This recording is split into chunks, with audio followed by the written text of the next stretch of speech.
letting Sumail really play Dota, you know, just handing him Viper every single time. But hasn't been the case so far. In the first series against Complexity, he played Shadow Fiend both games against Complexity, and now he's on Leshrac. So this is a new Sumail that we have not been able to see in a while on in a major environment. Let's see what he can do. The Sumail Leshrac. OG already smoking up. They're ready to start this series with a bang, with a gank, with a kill. They're on the hunt, the three of them. Jarex, Notel, and Ana. Question is, do they find anyone? If they make the entrance from this angle, they may just be able to get on the high ground where EG won't expect them. Yeah, they're waiting for their own bounty room. EG do have the three of them together. Unless of some choice ice shards. Or if they get Fly. The Fly, he's the meme target, and they know it. They're going to lead him with the Q. Jarex and Ana ready to chase him down. The tip's already coming out. Seb throws the tip out to Fly. Fly's in trouble. He's gone. Ana just yeeted You him leave out. the team, you pay with your life. Are you kidding me? It's already begun. Fly, he was dead to them long ago, and now he's dead again. All right, all things considered, though, EG did end up getting 3 of the bounty runes. Oh. So... Fly, meanwhile, but the emotional damage you have to think about, right? Yes. That can't be quantified. I can't get any maybe that's the problem. OG, they've got to control the emotions. Perhaps. They've got to control the emotions. Don't go all in on Fly. You lose out on the bounty room. They lost against a bunch of robots. Maybe they should learn from the robots, right? OpenAI can teach us. Remove the emotions. They're trying for a bit of a damage, a bit of a punch onto RTZ. Jarek's in with the tag team, but he's got no one to tag team with. It's a solo tag team, the saddest sort of tag teams. Yeah, so we got a tri-lane versus a tri-lane. Crit on the Shadow Shaman. Going to be joining his Terrorblade and the Silencer in the top lane. Meanwhile, it's Tusk and Oracle with the farming Ana. So defensive versus offensive tri-lanes. Which it's going to take a few levels before anything really starts popping off here. That's no till. Crit. Oh, he's going to have damage. That. Woo! The shoulder bumps are real. Crit. He's able to get a kill back in return, 1-1 between EG and OG. He's going to look towards Jarex as well. Jarex will try for the TP out, and he'll be able to do that, so successfully. There's no TP cancel on Crit, taking that level 1 zap for the kill. Yeah, Boots Shaman, 74 right-click damage. This is not a hero that you can easily trade with in a 1v1 situation, so he was able to bully out OG's supports, but Ana's been farming fine up against Arteezy's Terrorblade, who has not yet popped the Metamorphosis. He's saving it. He's saving it. He's saving it for potential. Potential to get kills. Going to see on the side. Jump forward onto Crit. Crit, he's outnumbered. Jarex and Ana beat him down. Arteezy will now pop the Metamorphosis, but EG don't have the control to allow him to hit the hero. So they'll have to turn back towards the creep wave. But this tri versus tri lane up in the top lane is certainly giving us what we expected. Kills happening on both halves. No tail. Also still a little low. Fly is heading over, but Notel has got Jarex by his side, so Fly also has to be a bit careful. Does now have Crit leading in. Crit's still level 1 though, so of course no points in any sort of disable. Notel is able to walk away. How are we looking in the other lanes? Mid lane, Mr. Sumail, 15 for 4 against Thompson's 5. Yeah, this is not an easy lane for Pango, nor, I mean, generally there are not many easy lanes for a mid Pango. It's very, very situational. And you see Sumail is abusing Thompson. This is a healthy CS advantage. Yeah, Sumail's cruising at the moment. Thompson very low. He's getting a Salve ferried out to him. But this lane ain't going to get any more even as long as it's left as a 1v1 for quite some time. Sumail is going to keep a solid lead. Top lane, a bit of an attempt onto Fly. They'll jump forward looking for the silencer. Jarex will fall low for the cause, and he'll actually end up dying. Fly, he will be able to walk away, benefiting actually from a little bit of heal after that purifying flame. So Notel still showing a little bit of love lies there beneath the drama as he will heal Fly up a little bit. Yeah, this is problematic for Thompson though, because he needs help in this mid lane, but the tri lane has its hands full right now.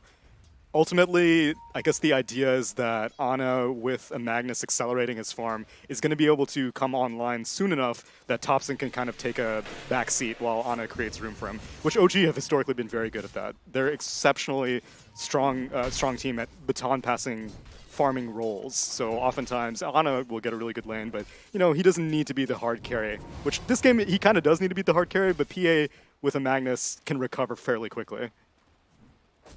If they're given the space, that is. EG, I don't know if they're going to let that happen to OG's. Nice curse onto the three of them, meaning that OG's got to be careful how they fight. They are 3 heroes that do want to throw out a lot of spells. You have to be careful doing so when that curse is upon you. That duration, it all stacks up on you. Yeah, Take a lot of damage. If you're cute, you can all group up next to Notel, and in theory, he may be able to purge it off. Meanwhile, mid lane, Topson. He actually gets the stun off. One more right click, and he's got the kill. He's got the Fairy Fire too. He's able to walk away. And hey, look at that. That's going to be a rune to fill back up his bottle. Samael. 1999, of course, the year when he won his first Dota 2 LAN, I believe. I'm sure. As a fetus. I'm sure that's how the dates work out. But he's doing it. He's crushing it in this middle lane. That's probably where the least of the drama lies, but it doesn't look like it. Samael is just bodying Topson. 27 for 8, 13 for 0.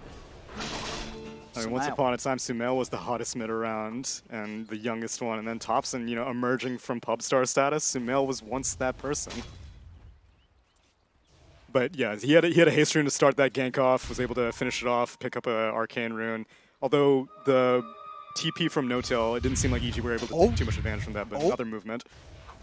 Well, he may have overstepped the mark here. He's got one more bottle charge. He's running away, but a snowball's inbound. Here it comes. Samael, no, it doesn't actually quite reach him. Zeb, though, shockwave. He'll finish off the job. Moves over from the bottom lane, and Samael will die. Did take him sort of 3 heroes hanging around. At the same time, EG's going to make for a play up top. They're leading on to Ana with the shackles. Notel with a quick purge, removing any sort of curse and such, allowing Ana to stay at a healthy amount of HP, will walk away. But that's a big kill on the mid, freeing up some space for Topson to start catching back up. Yeah, and it wasn't even that much skin off of Seb's back. He was going around picking up bounty runes, and he was like, all right, you want to kill mid? I can do that. With 1 point in Shockwave, which he's been laning up against this Doom, maxing out in power as to be expected whenever you have a Phantom Assassin on your team, and they're going in top. Yep, jumping onto Crit, caught out of position in the river. OG will take down the Shaman.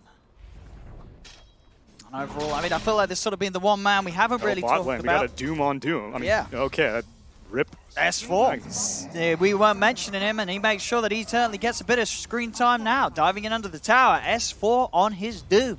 You can't leave him unnoticed. He's farming like a treat down here. 29 for 5, so is Seb. But Seb is dead, and S4 is not. Yeah, our Doom was spent, and it seems like the Magnus is primarily interested in helping out the farm acceleration, even though he is level 6, doesn't feel interested in scaling out RP, so I don't really blame him for dying. Meanwhile, Fly is going to go down. Yeah, Topson's starting to get a bit mobile around the map.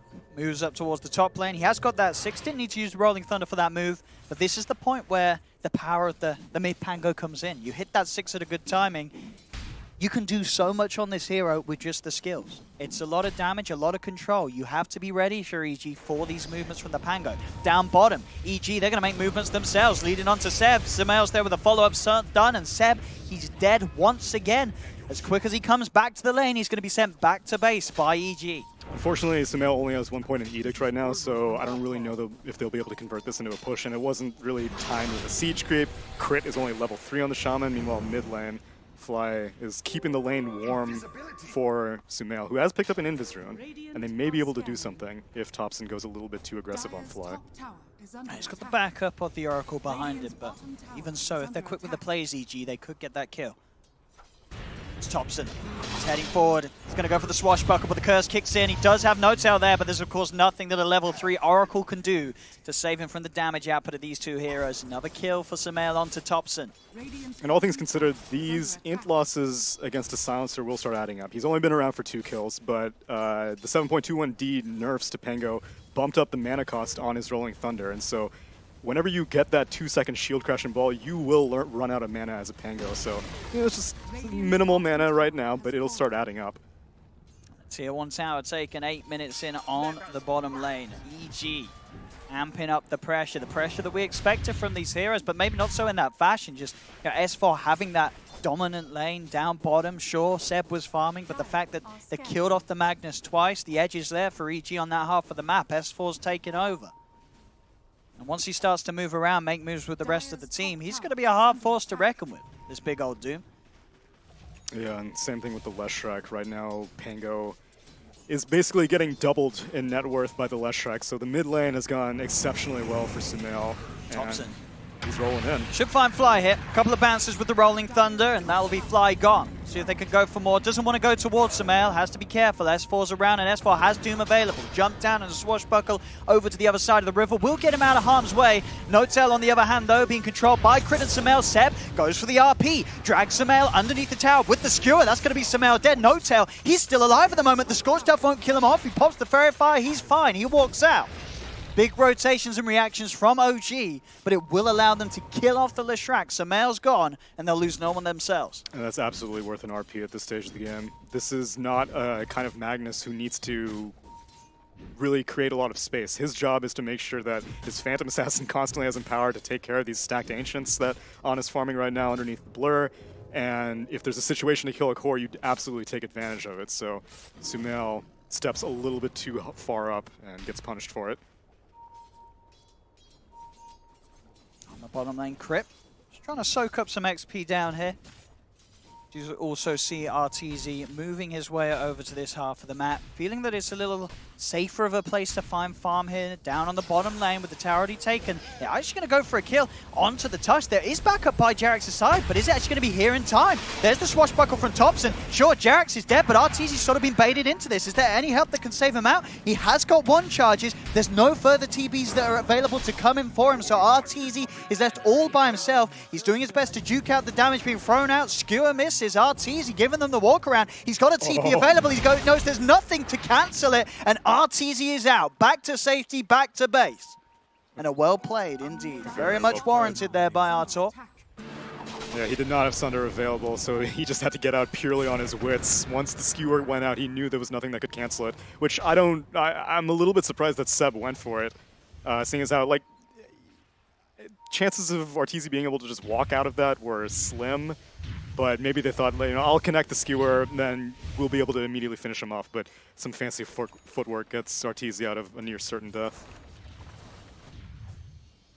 Amongst all the chaos, though, Ana, he has kept himself at that top spot. Going for the treads, double Wraith Band into the Deso. He has that imperative reliance, so doesn't need to go for a Battle Fury. He needs to go for the damage. Has been caught out, though. Crit leads in, wards down, shackles are there. He's controlled. The PA Ana, no escape, gets 1 crit out. But it won't be enough to do anything in response to EG getting the catch upon him, and that's certainly the kill that EG's hunting for. As I say, the PA is the one at the top. If they can slow him down, they're going to make their game a whole lot easier, EG. Yeah, now Sumail has maxed out Edict. Unfortunately, Crit did have to spend the Serpent Wards on that, and so the objective-taking capabilities that we were hyping up of EG still have yet to really show themselves, but you know, pick off like a Phantom Assassin, you absolutely go for the Serpent Wards in that situation, and all the experience leeching that Crit has been doing in these side lanes has paid off. See the setup around mid. Thompson and Ana in the trees. S4 the only one here, and there's going to be the ping out coming from Crit. Did ping out behind that tier 1 area, so aware that this sort of move and response would be there from OG, and he's bang on. They are hovering around the mid lane, and with that in mind, EG, they're going to look for a different angle of approach. They'll lead themselves away. Crit will move over to that more sacrificial position of soaking up the XP in the mid lane because he knows that's the danger zone at the moment. That's where OG are going to look to make plays. If he can see himself there, pick up a few levels, RTZ can continue to hit the creeps in the jungle. EG's going to be happy with the pace that the game's at. The only thing that gives me kind of pause is the fact that, so they did spend Serpent Wards, and the other support on the side of EG, the Fly Silencer, has global available, and they have not really tried to do anything with it. So it's possible that they're just hoping to use it for counter initiation as opposed to trying to find kills. But I think the assumption that you'll be able to outcarry OG may be it's difficult to get a read on how good a Pango can go late game. But a Phantom Assassin with a Magnus it's scary. Really fast. It's scary. There's always going to be that chance that the RNG's there, the crits come into play. Exactly. But and then on the other side, you get deleted. I mean, they have faith though. Meanwhile, Thompson trying to go on Crit mid. He's going to be turned around upon Crit. Shackles, Thompson will jump to the side. Global Silence comes out, but it's after the Rolling Thunder cast was successful. So he's already able to start rolling himself away, Thompson, and get himself out of harm's way. They'll look towards Notel, very low. They should be able to chase him down. I don't think there's much that he can do to escape. He's got a lot of EG chasing him. The call has been made by get Notel the kill. As he wants to die. RTZ wants to take the last touch on that, get himself that extra bit of gold going on the Terrorblade. No, Fly gets the end. Certainly fine. He does. Fly stealing a little bit of Notel's brains 8 intelligence at the moment on this silencer. And no surprise there at all. Samael, with the start that he's had, an incredibly fast dual scepter timing. Yeah, this is going to make setup so easy as they just straight up doom the Magnus. Walking in past the tower. They're ready to go for this. The crits are there though onto S4. Ana did just pick up the Desolator before this fight, so you've got to watch out for this PA's damage output. Turning towards Samael. Oh. Samael getting critted down as well. Purged out of the All Purge. Scepter. It's a double kill for Ana. They have lost Jarex on the side of OG, but a fantastic bit of timing there well, we just talked about the great timing on the Yules, but the fact that Ana has this Deso this early on, 14 minutes in, you've got to be careful going for these dives. Can you really blame EG? Probably not. They didn't really know or expect that he'd have that Desolator complete at that moment, but he did, and it allows him to get those 2 quick kills, move on to the mid-tower push, and indeed, I think that's about sort of the similar fastness that the Yule Scepter was from Samael in comparison to the average. 8 minutes 12 faster than the average this patch. Ana and Samael, they're both going off. Who's going to come out on top? We'll see at the moment, though, off the back of that fight. Ana, he's jumped massively ahead in farm. 2k clearance above both RTZ and Samael. They're into the pit. OG, it's been scanned out by EG. Can EG put a stop to this? Leshak wants to do something, but he's shard It's blocked going so out. quickly. Can't get in. They've got it. There's nothing that EG can do to get there in time. So now Ana, he's got an Aegis as well. Ana is back in true form here. And typically in this situation as a Phantom Assassin, you're like, all right, nice, we got to kill. If they didn't take Roche, then like, let me farm up my BKB. Once he has an Aegis, they can start continuing to make moves. And against this Terrorblade, like if you're able to establish some vision inside the jungle and track down this Terrorblade, who is almost always going to be away from the rest of his team, then you can just cash out that Aegis for a kill. You don't need to make it a farming Aegis as a Phantom Assassin. Although it looks like Evil Geniuses wants to pressure the bot lane and create an issue there. They have a lot of vision in the southern jungle. And the PA with these timings, you look at sort of the heroes that it's up against. It's not an easy life for pretty much any of the heroes on EG. If Ana pops the BKB, jumps in with the Deso, you're gonna die. Even the Terrorblade, sure, he's got a nice amount of armor. The armor doesn't matter when you're getting critted for 5,000. Yeah, the Empower just makes that X factor so much more severe as you see Samael. Another nice purge on the Yules. He is getting hit down pretty low, but he has that Aegis, of course. He'll be back for round 2. We'll see if Fiji want to try and continue the fight. Crit's backing away. Shard's going to be thrown out in an attempt to try and catch someone. They won't do so, as EG is able to separate themselves from OG. Now, if they're able to convert this into objective because Global Silence has been spent, then OG's okay with it, Sure, like I said. but OG has lost the Aegis, though. Right, but it was, like I said, intended to be more of a combat Aegis than like a, let's make sure our Phantom Assassin stays safe kind of Aegis. You see them 5-manning constantly right now. Magnus has completed his Blink Dagger, so he's more than willing to initiate, especially now that he knows that he will basically be guaranteed to be able to get the Skewer combination after the RP now that Global's down. But unfortunately, they don't have that much vision on the side. Like I said, they really need to establish a lot of Radiant Vision in the Dire jungle, which they've been kind of effective at dewarding their own jungle, but it looks like EG are returning the favor yet again, and again, clearing out whatever No-Till has. He places another Observer Ward in the exact same spot, and now No-Till. Fly gets out. Yeah, Jarek's not quite able to make the reach there with the shards.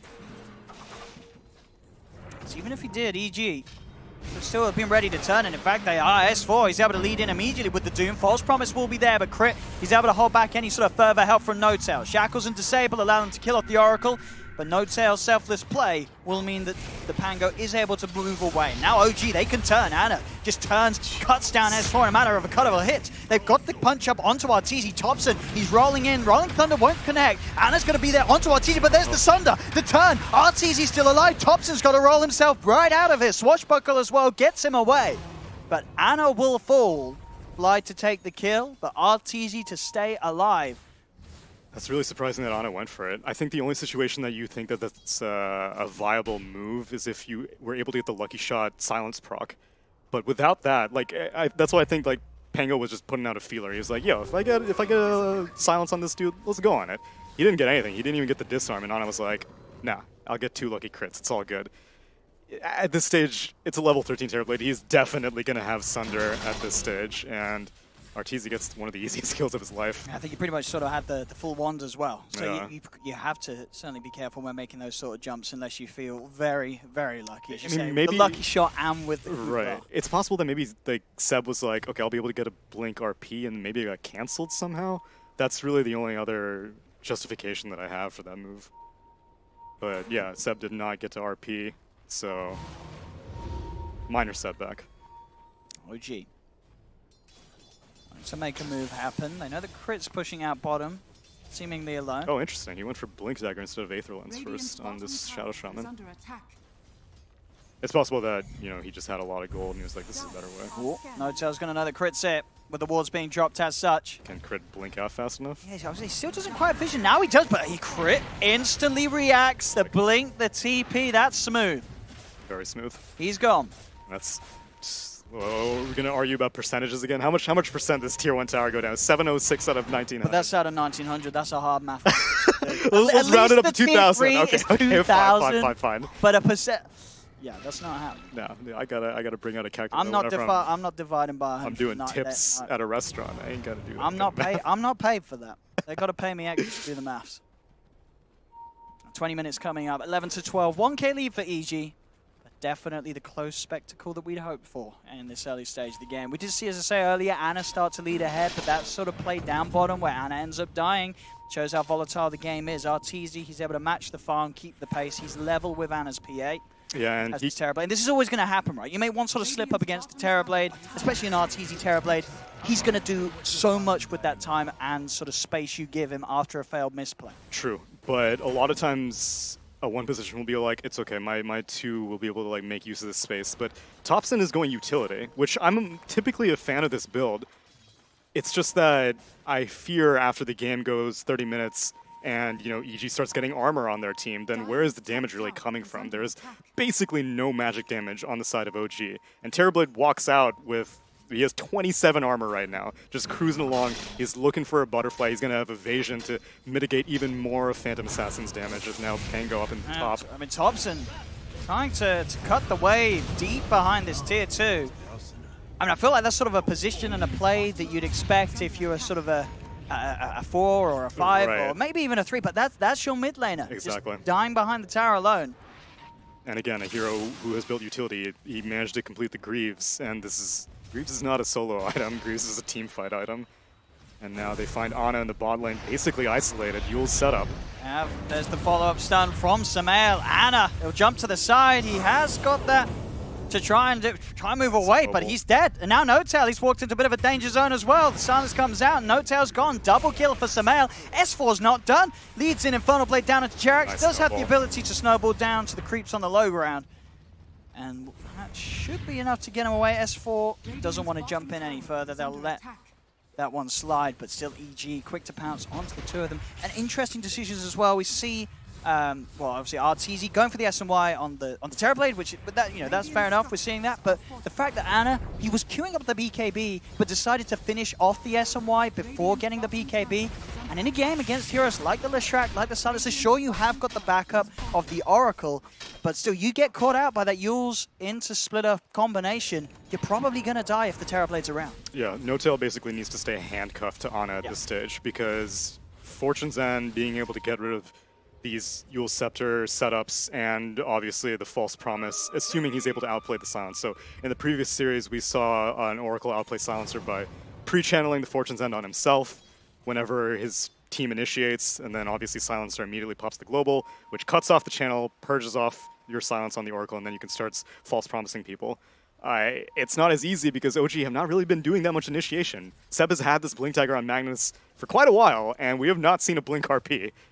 I mean, maybe things will change here. They're moving up with the smoke, but it is only Crit. Crit, he's already well out of this position, so OG won't find anyone up here for now.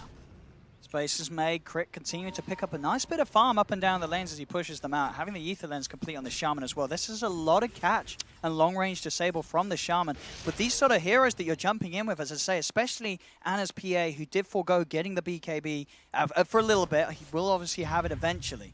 But having the S&Y first, you have to be worried about that instant disable. And as you say, if Notel is not prepared to make the saves, your cores are going to die on OG. Yeah, especially whenever you have this lack of vision that they have. Like, right now, OG have no wards on the map. And part of that may be a product of good counter warding, but like that's not a good place to be. And we can see where Anna's build as well, so he's not even queuing up the BKB. He's going for the MKB. So full in faith. Full in trust on N0tail to make sure that he is safe to do the dirty work with the Deso and the MKB in the fights. There's not going to be a BKB in this PA for now. Mid lane. They've got the catch. In they go on to Topson. There's no backup nearby. And again, Topson stepping pretty far forward and away from his teammates. Will be punished with ease by EG. Anna as well. He does take the tower, but he is alone. TP's are going to come in. Anna does go for the TP. Can Sumail find him with the Yules? Does not find him in time. Anna will escape. Gets away with taking the tier 2 tower. He's sort of risky on the edge plays, but these are the plays that we've seen Anna pull off many times before, and he gets away with a lot of them. He knows when to make those moves. On an individual basis, all these OG players seem to know when to make the moves, but as a team, they just don't seem very connected right now. Like, Topson's all over the place randomly mid lane. Silence is going to come out, making sure that there's no help for Seb. Seb is gone. As you say, it's 24 minutes in, and it really is a game where he's not been able to do anything with the blink. Hotel will be found as well. Sumail getting the vision. Your Scepter up. No TP for you. EG starting to turn up the pressure, turn up the action, getting these kills after kills, moving into objectives. Mid lane, in they go. S4 leading forward. Jerax has got a snowball. Topson rolling thunders into a wall. He will now be able to get the roll around background. It's quite a good one as well. Crit and S4 very low at the moment. A Doom will be laid down onto Anna, but they've lost 2 heroes on EG. Is EG allowed to be careful? They've still got 2 dead on OG. RTC's got a little bit of time left with the Metamorphosis. But OG, they will push them back. Not before the tier 3 tower goes, though. So EG, even though they lose 2, they open up those shrines for taking, and they keep that lead. Yeah, I guess maybe EG weren't 100% sure what the buyback situation was. If Magnus could buy back, then that would have been catastrophic for them. So they pushed the limit just barely enough, able to claim that tier 3. But signs of life coming from OG if they're able to defend like that. And finally, Pango Topson is able to hang out and do something with his team, get a Rolling Thunder in a team fight situation. And that's, I think that's what OG need to stick to. They just need to stick to 5-manning, because they keep trying to rotate, look for picks, but if you don't have any vision, you're just running around headless. You're better off forcing the team to come to you, which is hard whenever EG are as good at pushing as they are with the Shadow Shaman Serpent Wards, Leshrax's Edict, and terribly Metamorphosis. It's hard to dictate where the enemy team will be forced to go, as you see like right now RT's just casually push to the high ground, and no one from OG are defending that, but Ana's going to take down Fly. We'll find Fly pushing out lane alone. You know, the fact that RTZ with this incredibly quick butterfly timing, as we saw just being shown on the screen. And also worth noting, it's looking to be another flawless game so far from RTZ. He has not died at all on the Terrorblade. OG going for the Roche. They got away with this last time. Once again, EG will scan it. Out. But in terms of getting there quick enough, it's not going to be possible. OG find the Roshan with no contest. I mean, basically the entire time this Terrorblade Illusion was killing bot tier 3. And he gets it. And he gets it with a siege creep. So at that point, you're like, no one has defended this yet. And then you're like, Roche is probably going to go down. There's no point trying to challenge it at this point. So. And let's be honest, last time OG with the Aegis, they didn't get a whole lot done. Right. We'll see if having a cheese on top of it makes any difference. Yeah, they'll hand that to Topson. He'll be able to stick around longer with that Greaves aura. But I mean, time is ticking. And even though EG, they are ahead, they've broken the tier 3s, they do have the net worth lead, you could definitely see Anna is getting away with this build. He has the MKB, he's now got 1300, he will now queue up the BKB. So if he gets this BKB after having the Deso and the MKB, these 2 damage items, it's going to be scary, because he absolutely is at a point where he will delete these heroes. You can see builds from the cores of EG responding to this. Sumail going for the Shiva's Guard, making sure he has that extra armor and protection. I see how's he doing on that Shiva's Guard at the moment on the Leshrac? I saw he had it queued up. Yeah, he's working his way. So he's about to have the Mystic Staff. Yeah, he's pretty close. Yeah. He's pretty close to having this. But that's the thing, like Ana is getting away with this build. He is. But like I said, the armor is going to start adding up, and then who are you going to delete? Like the Shaman has an Aether Lens and a Blink. You're going to really catch that guy? And Doom just inherently such a tanky hero. Actually, surprisingly, did not go for the evasion on the Doom. He went for the Devour bonus gold. But, he built a plate mail, so he has his own armor going on right now. The lack of damage coming out from the rest of OG, like, yes, Ana can get away with the build, but can the rest of OG get away with Ana's build? It's now bot lane.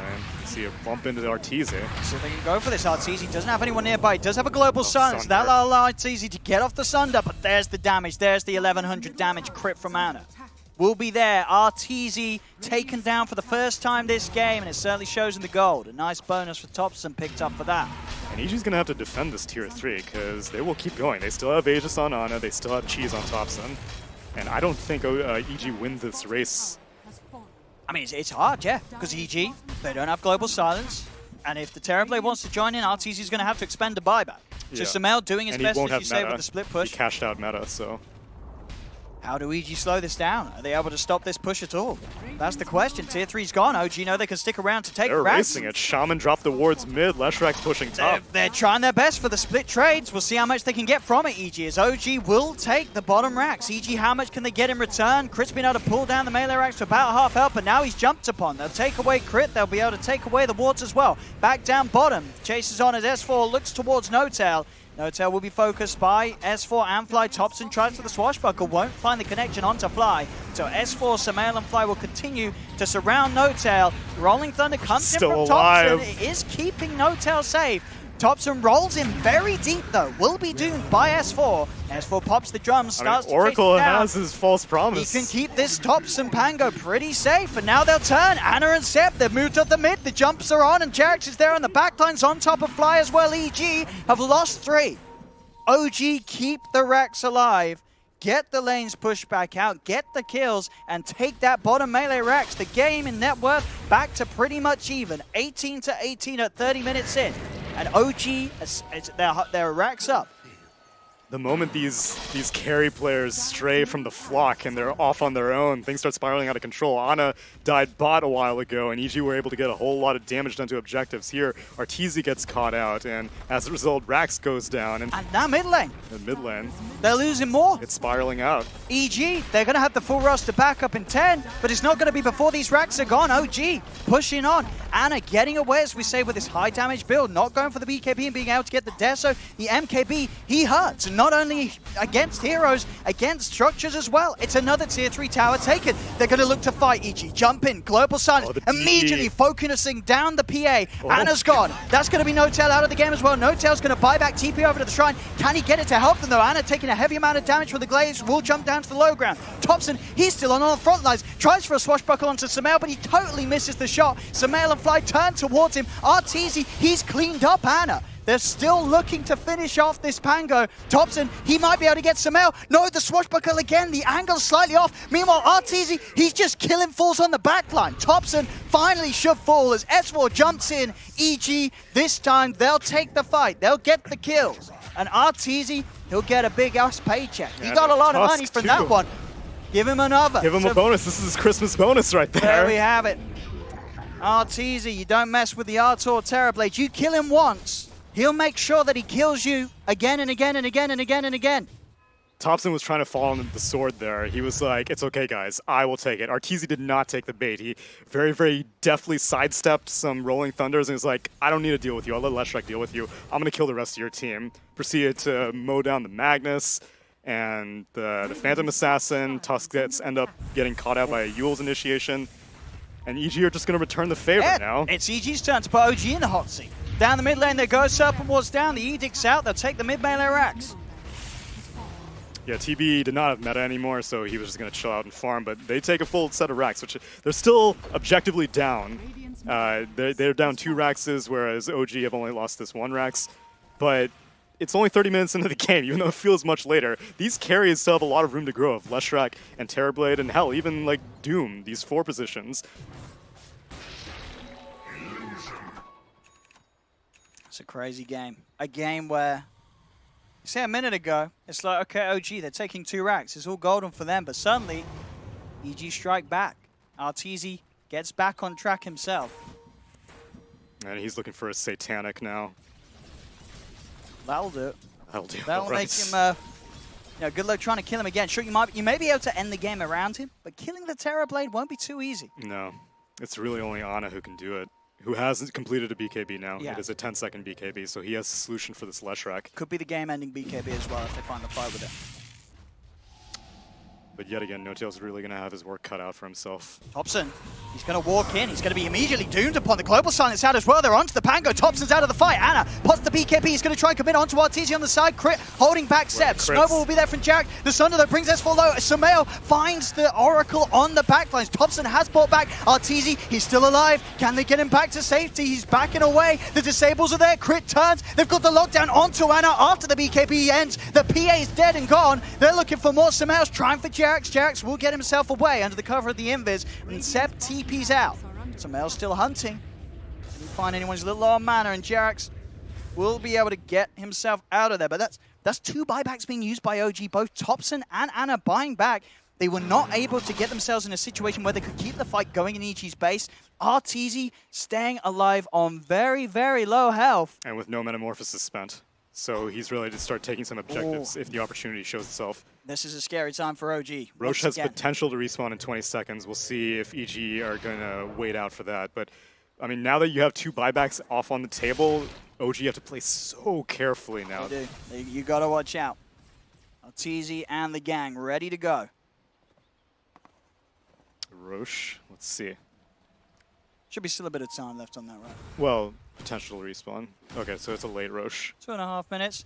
Still, though, you know, crucial to remember that 2.5 minutes. That's still going to be what when there's at least a couple of minutes left on the buybacks off OG. Exactly. If you get that Roche as EG and you're able to push him with Aegis Cheese Refresher Shard, yep. I mean, you're probably what you give the Refresher Shard to the TB or the Shaman. It's a hard bet. Yeah, that Double is hard, wards actually. is nice, but also having the fact of that extra duration of the medic. Since I think it'll be a game-ending Refresher Shard, I think they would just give it to the Shadow Shaman. And Shards S4 is getting chased down. They've found him. Tops is in with the Rolling Thunder. S4 surely will go down here. Ana jumps in. The Doom is dead. Has buyback. But you know, these kills as well around this time, around this yeah, because I mean, 2 minutes where Roshan could be. EG has no idea what Roche status is. This Roshan, it's the hot one. The last 2. Didn't seem to do anything crazy. Well, I guess that no, the second one did allow them to clean up those 2 racks, which was pretty big.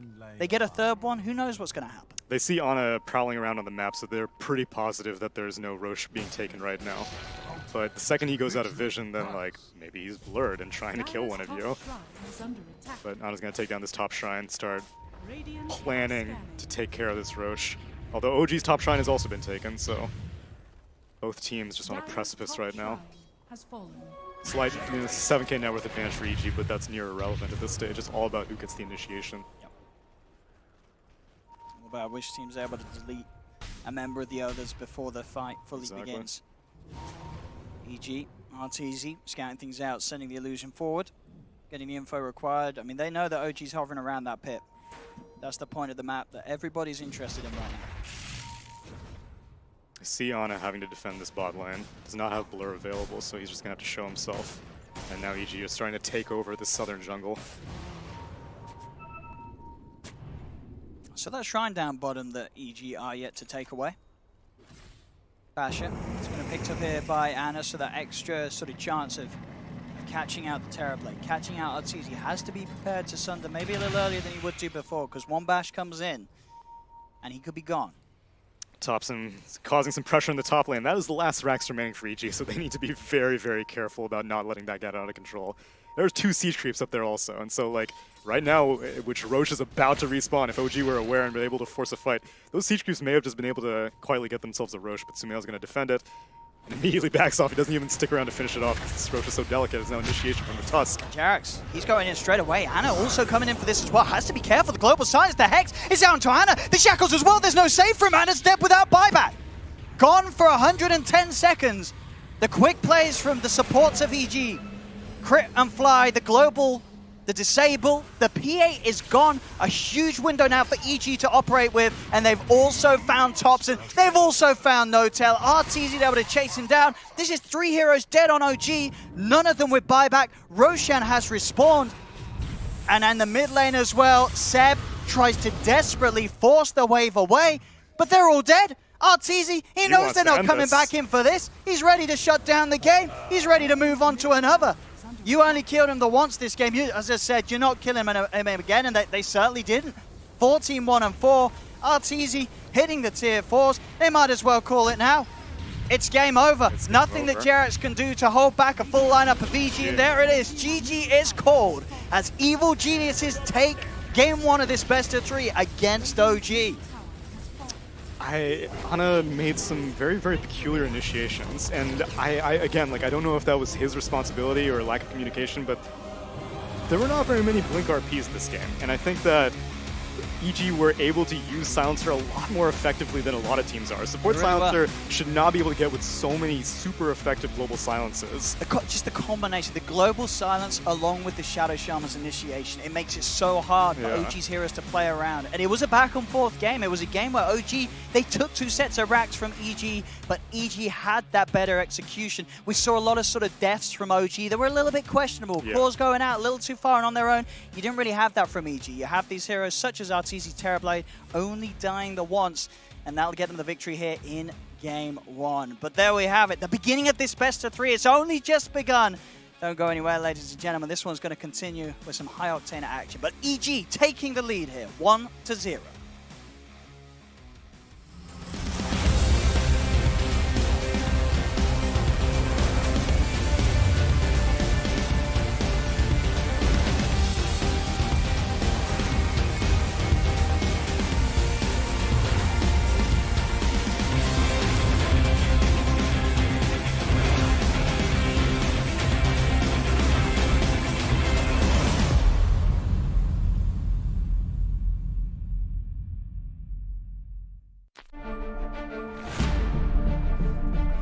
Something where I felt like I would actually push the whole crowd forwards.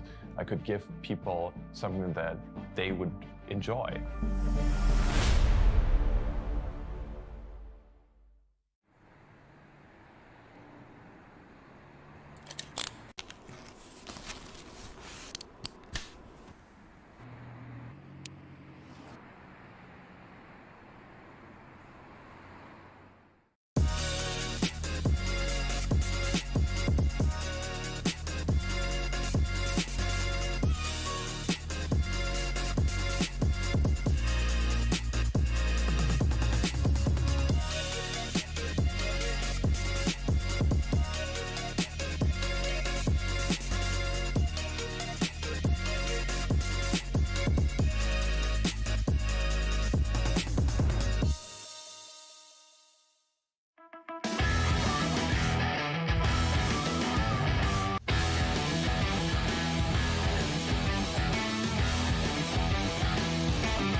Welcome back to MDL Paris Disneyland Major. I am here with Gods and Kyle.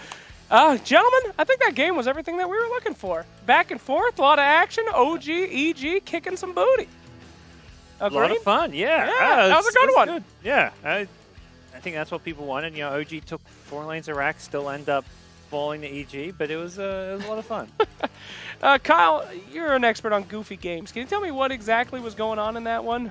Were people throwing? Was it an even match? Honestly, I'm not sure. I think it was finally, I think S4 just getting off a good Doom. Had BKB. Bubba was talking, we were watching the game, he was like, yeah, if we can get BKB plate mail, like, we're gold. Because then it's going to guarantee you can stay in a fight, you can get a Doom off, chase that hero down. The silencer finally with some big impact. It felt like Seb's impact wasn't really there, but it's a hard game for him to play. Yeah. Also, what's Sumail doing with the Yule's first item? We were talking about that. Like, Atos is just better.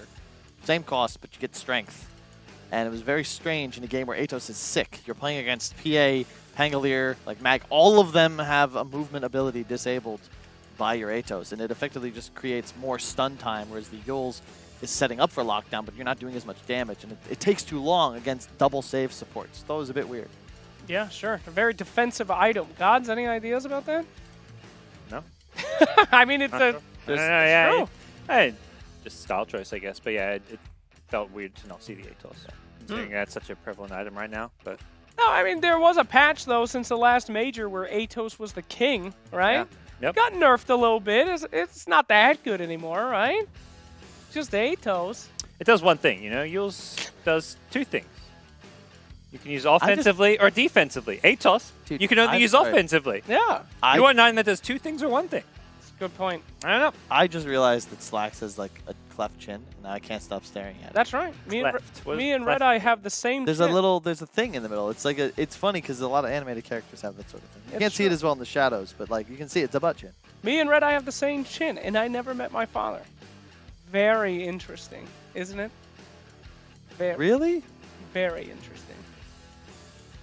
What? Is he old enough to be your father? I hope not. That guy old as hell. But anyway, let's talk about the next match.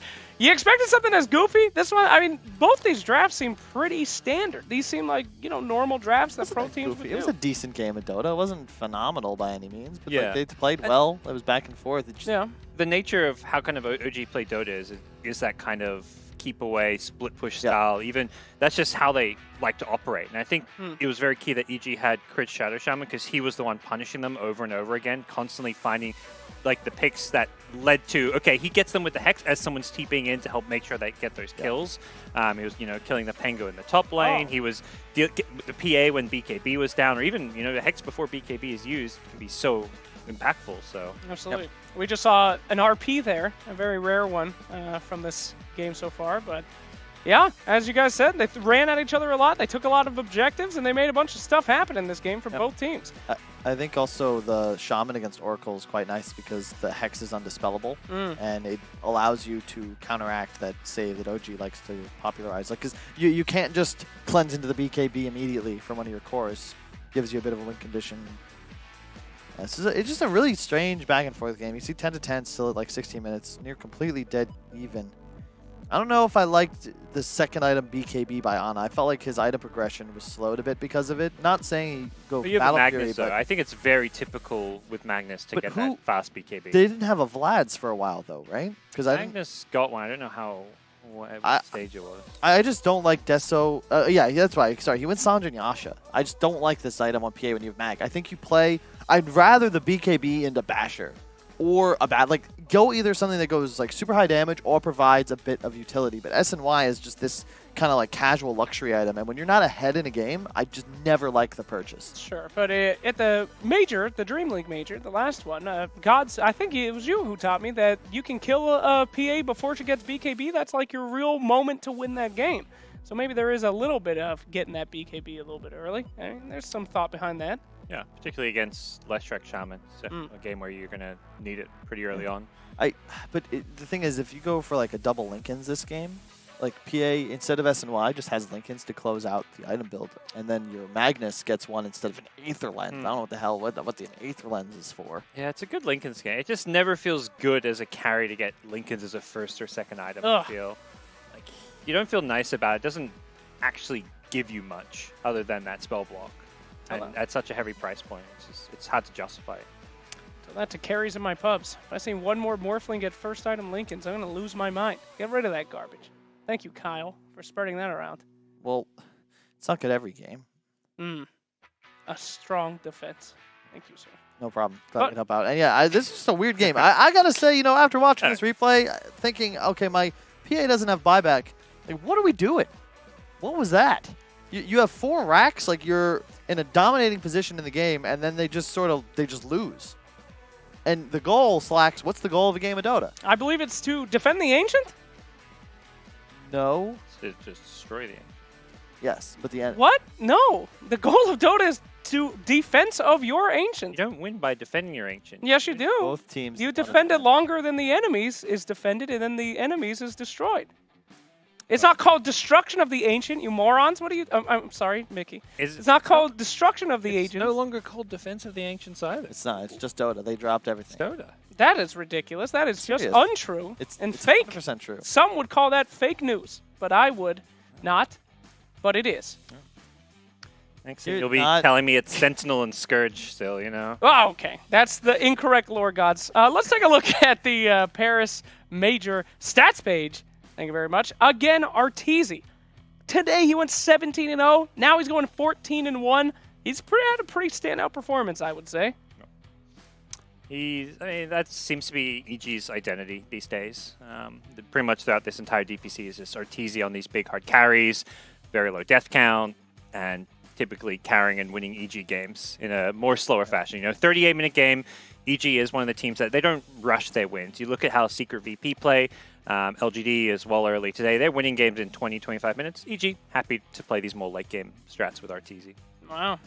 Interesting here that they didn't get an Aegis. That's pretty cool that Jerax able to secure 2 of those Roches and still, didn't get the win. Isn't Roche important? Yes. Yes.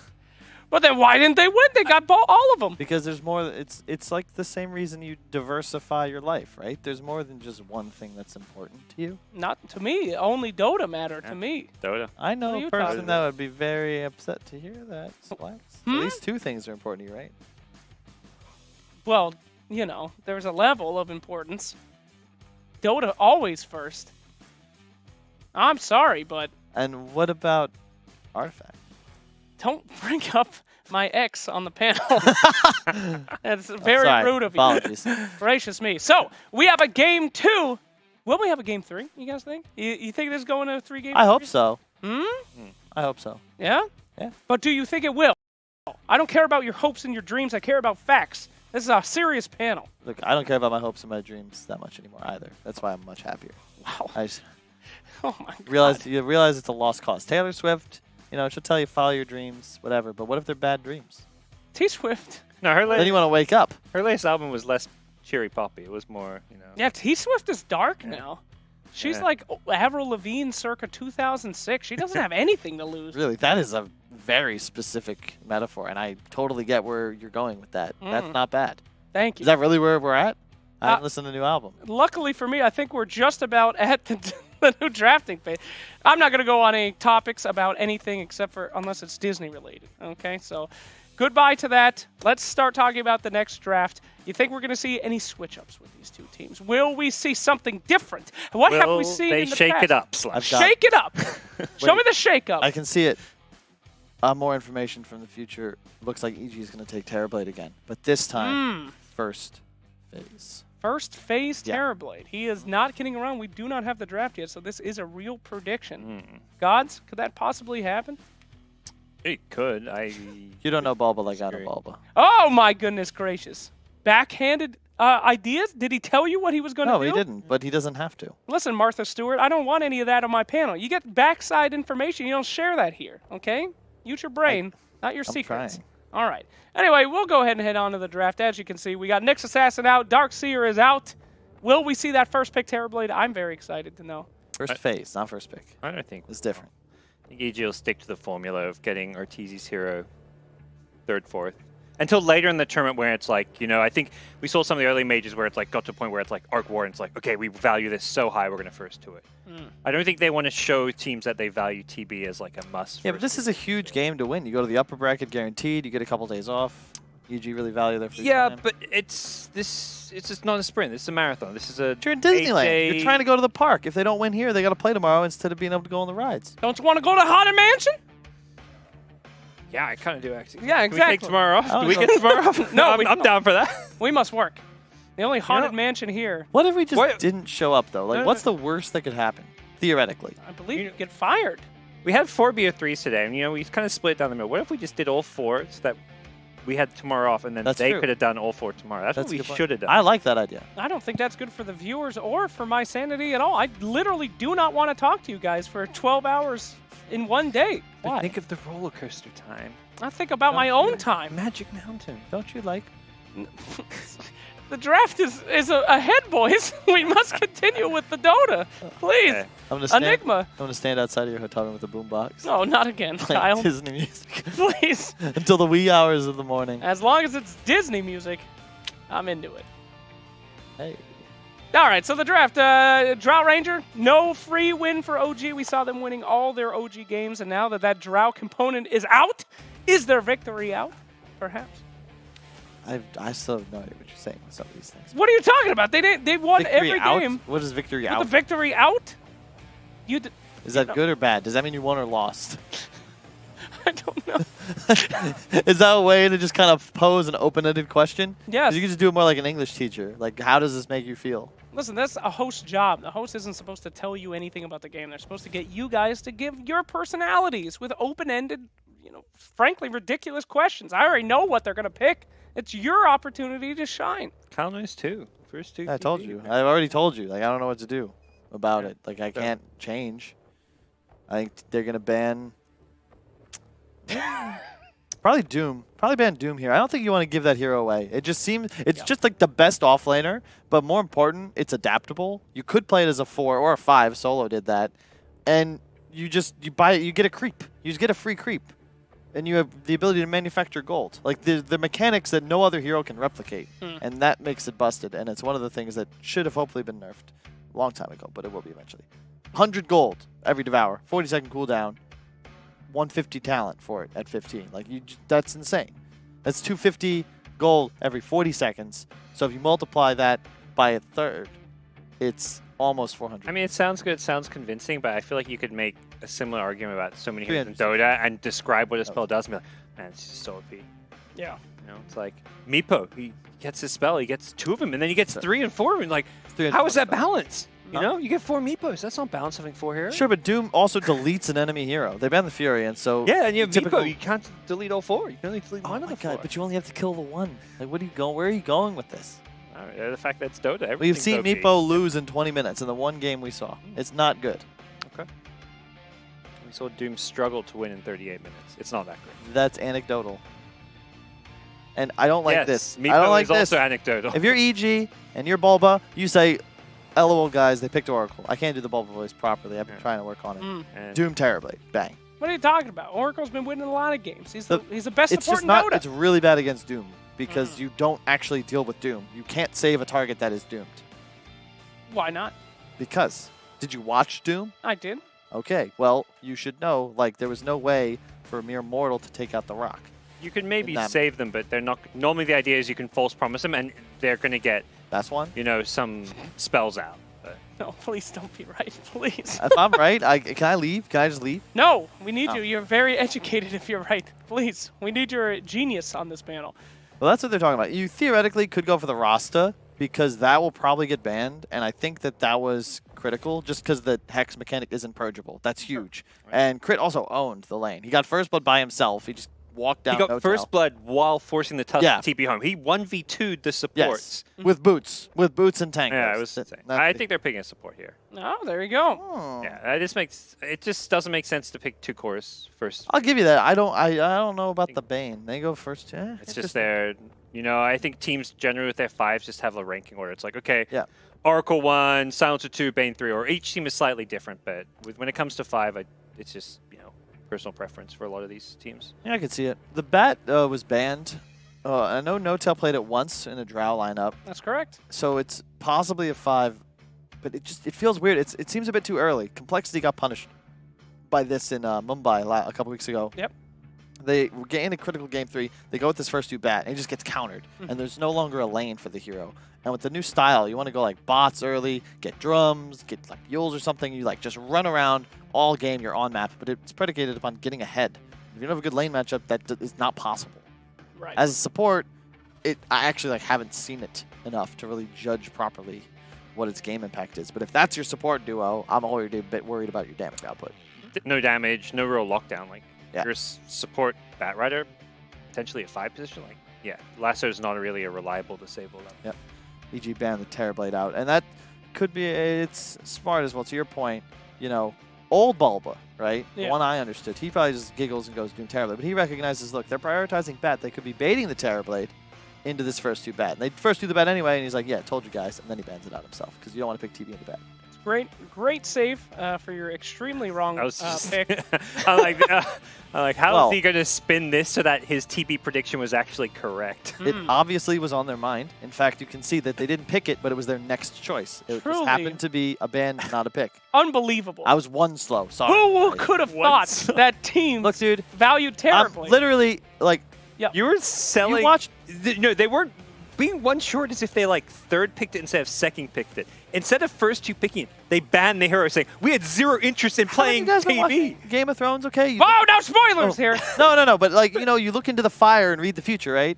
So that's what I'm doing, and it gets a little jumbled. It's tough to know like exactly what's happening. Okay. You just pick out, like, you kind of see this little thing. I'm saying I saw it, I just was wrong Becoming about clear, where it there's was. no actual analysis. You're just finding some random voodoo magic stuff. Yeah. Unless you make a reference, and it's Disney, I don't know what you're talking about.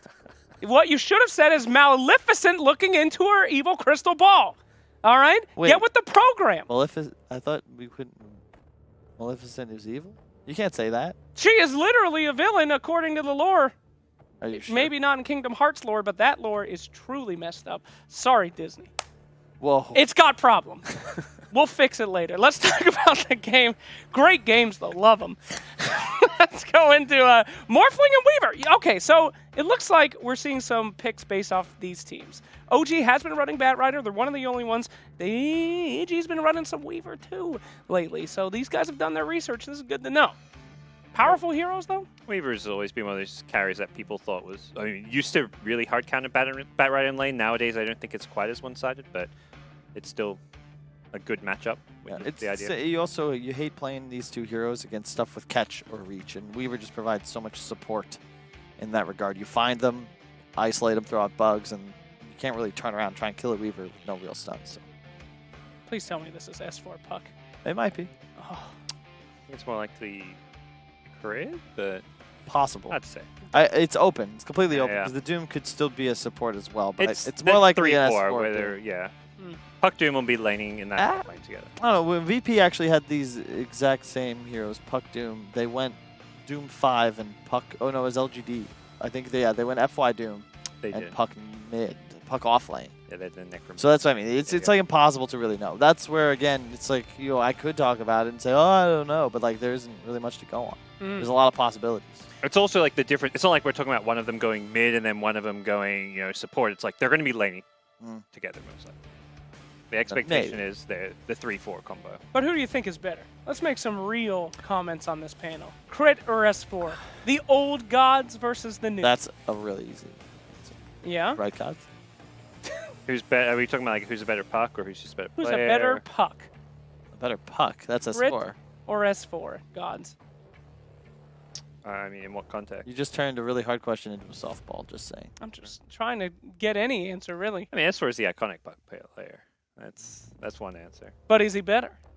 I just think Crit's the best player on EG. Whoa! I agree.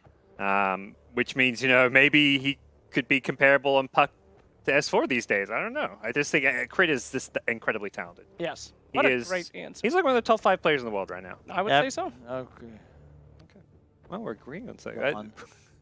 Well, this is beautiful. This is what Disneyland is all about. Yeah. Two people coming together, finding friendship in the darkest of places in a Dota 2 panel. Maybe these two teams will leave friends again. I hope Yeah. so. There's a better chance of... Don't. Think about it. Think about what you're about to Big say. Crit's at Disney. Think about Let it. me... There's not a very good chance. That's all. That's it. That's all I got. That's not very Disney magic. There's a better chance of the Fox and the Hound. That friendship did work out. Not at the end. They Spoilers. had to, well, What if I told you about these panels? God, that movie made me cry when I was a kid. I hope so. I hope something made you cry as a kid, because right now you're really upsetting me. And I hope you had some kind of trauma. I actually had a Troll really Warlord has really been picked. traumatic childhood, yeah. This is a hero just like PA. People have kind of been figuring it out. We saw it so much in the last major. We haven't seen it too much lately, and it's the same kind of deal. You run up to that troll, you make sure that he can't get out of control. Agree here? Do they have the lineup to push pressure that, boys? I think it Maybe. makes sense for OG. It's going to give them a tempo hero. It's a hero for Anik, takes Roshan, kind of ticks some good boxes, but they are picking it early, knowing that it's going to get pseudo countered. But I think Troll is one of those carries you can pick early when not too much is revealed, because it always is going to have a good lane and generally can itemize for whatever the enemy team picks. And it's also just great against the bat. You deny that as a laning option, and you've already got delivery with the Puck and the Doom. Just like a nice hero. And I think EG right now is putting a lot of emphasis on the laning phase. They feel like if they can win that stage of the game, they're going to be able to collect their W quite easily. Yeah. Beast for a bit more tempo. Very good hero against Bane. Really good against Lifestealer too, because you deny the Rage as a survival tool. Again, though, it's the same concern where I feel like there's just too much single target on this draft, and it's really important that the Troll has an incredible game. Yeah, they need to kind of snowball this one. Yeah, and I'm also scared whenever I see that no core has the ability to impact the laning phase. Like, if you're going to rotate as a Beastmaster, it's like, okay, I'm going to go here and push a tower. But you can't actually gank the lanes, and your supports can't roam either, assuming they're Oracle Bat. It just feels tough. Whereas if Sumail gets like one rune, one good rotation, like all of a sudden there's like a level 8 puck who's a force on the map, and you have no way to kill him. Yeah. Oh, it's not going to be Sumail. It does feel like OG's last pick is going to be something that can play fast-paced with the Beastmaster, though. Like, at least that's what I'd like to see them pick. Something that can move to lanes with Beastmaster, find some kills, push towers. And you ban Medusa here, I think, if you're EG for sure. Yeah. You just definitely ban Medusa. That hero is so busted right now. One of the, I think behind Drow, Medusa is like second best, just super strong. Naga's a nice ban too. Doom is ineffective. Lifestealer gets beaten by Naga as well. And it gives a, what? I'm a little behind the times. Why is Medusa so strong? What's her big deal? One of the few heroes in the meta that's still got a damage talent. It's really good, level 10. Okay. You farm the triple camp super efficiently. Mystic Snake talent is just busted, and you naturally itemize to be incredibly durable by just buying the items that you increase your farming speed and damage output. Plus, you have massive BKB piercing teamfight with your R button. I'd say it's also like just a hero that's kind of straightforward to build a game plan around. Yeah. Like, okay, here's this tanky frontliner. The ease of execution is there, which is, even when you're best teams in the world, it's nice to have something that's easy to execute. Oh. Wow. Insta-lock right there for the Monkey King, surprisingly enough. I think Monkey's been a bit underpicked. There was one game earlier today, Vici Gaming won a gaming with it. They kind of snowballed. Yep, Vici's been running Monkey King actually a lot. It's one of their signature heroes for a couple months now, but not too many other people catching on. It looks like OG, though, got the memo. Why in this game, though? Is Monkey any good against Lifestealer? And gives you team fight. Pretty decent against Lifestealer. You know, long range interrupt for the Bane Grip. Yeah, and when you're this like lineup that wants to just like, you know, play this fast tempo, take objectives, take Roshan, this Wukong's command is a great way to like deter EG from fighting into you. Yep. If you're at the Roche pit and there's a monkey there, you're like, well, if we go, he's just going to Wukong and destroy us. Similar thing, you know, like if you do get that snowball going, you're pushing high ground. Yep. Troll is kind of hard to siege with when you're getting chipped away, you're getting peeled, as you like to say. Monkey King kind of zones people away. Yep. And I like the Lesh pick from EG. That's going to be Sumail's. And yeah, he will pick it up. I think this is a pattern EG falls into a bit that I'm not super sold on, where they win with this hero, with Sumail specifically, they just pick it again. Or they let him dictate their game too. Like, I think the last major where he was just like, I want Quap, picks Quap, like, terrible, like they lost the game. It just feels like a bit of a throwaway. Here, I love the synergy with Doom Lifestealer. I think it's all about the laning phase once again. If Sumail can rock Thompson for a second consecutive game, I think they take this. Otherwise, 50-50. Well, great analysis. Thank you very much, Kyle. Gods, feeling anything? Real quick? No, I think it's a more even draft. At least for OG, I think it's something that's going to be a bit more well-suited to playing. The Thompson Monkey King, it's a classic, and I think it gives him a better lane mid against Sumail on a hero that he's just very confident on. Okay. Well, our analysts have decided that, yet again, we're probably going to see a close game, but will it be? I sure hope so. We had a great Game 1, and Game 2 is looking to be just as exciting. But why guess when we could find out so shortly? Small little break, and we'll be right back for this game with ODPixel and Tsunami. Oh.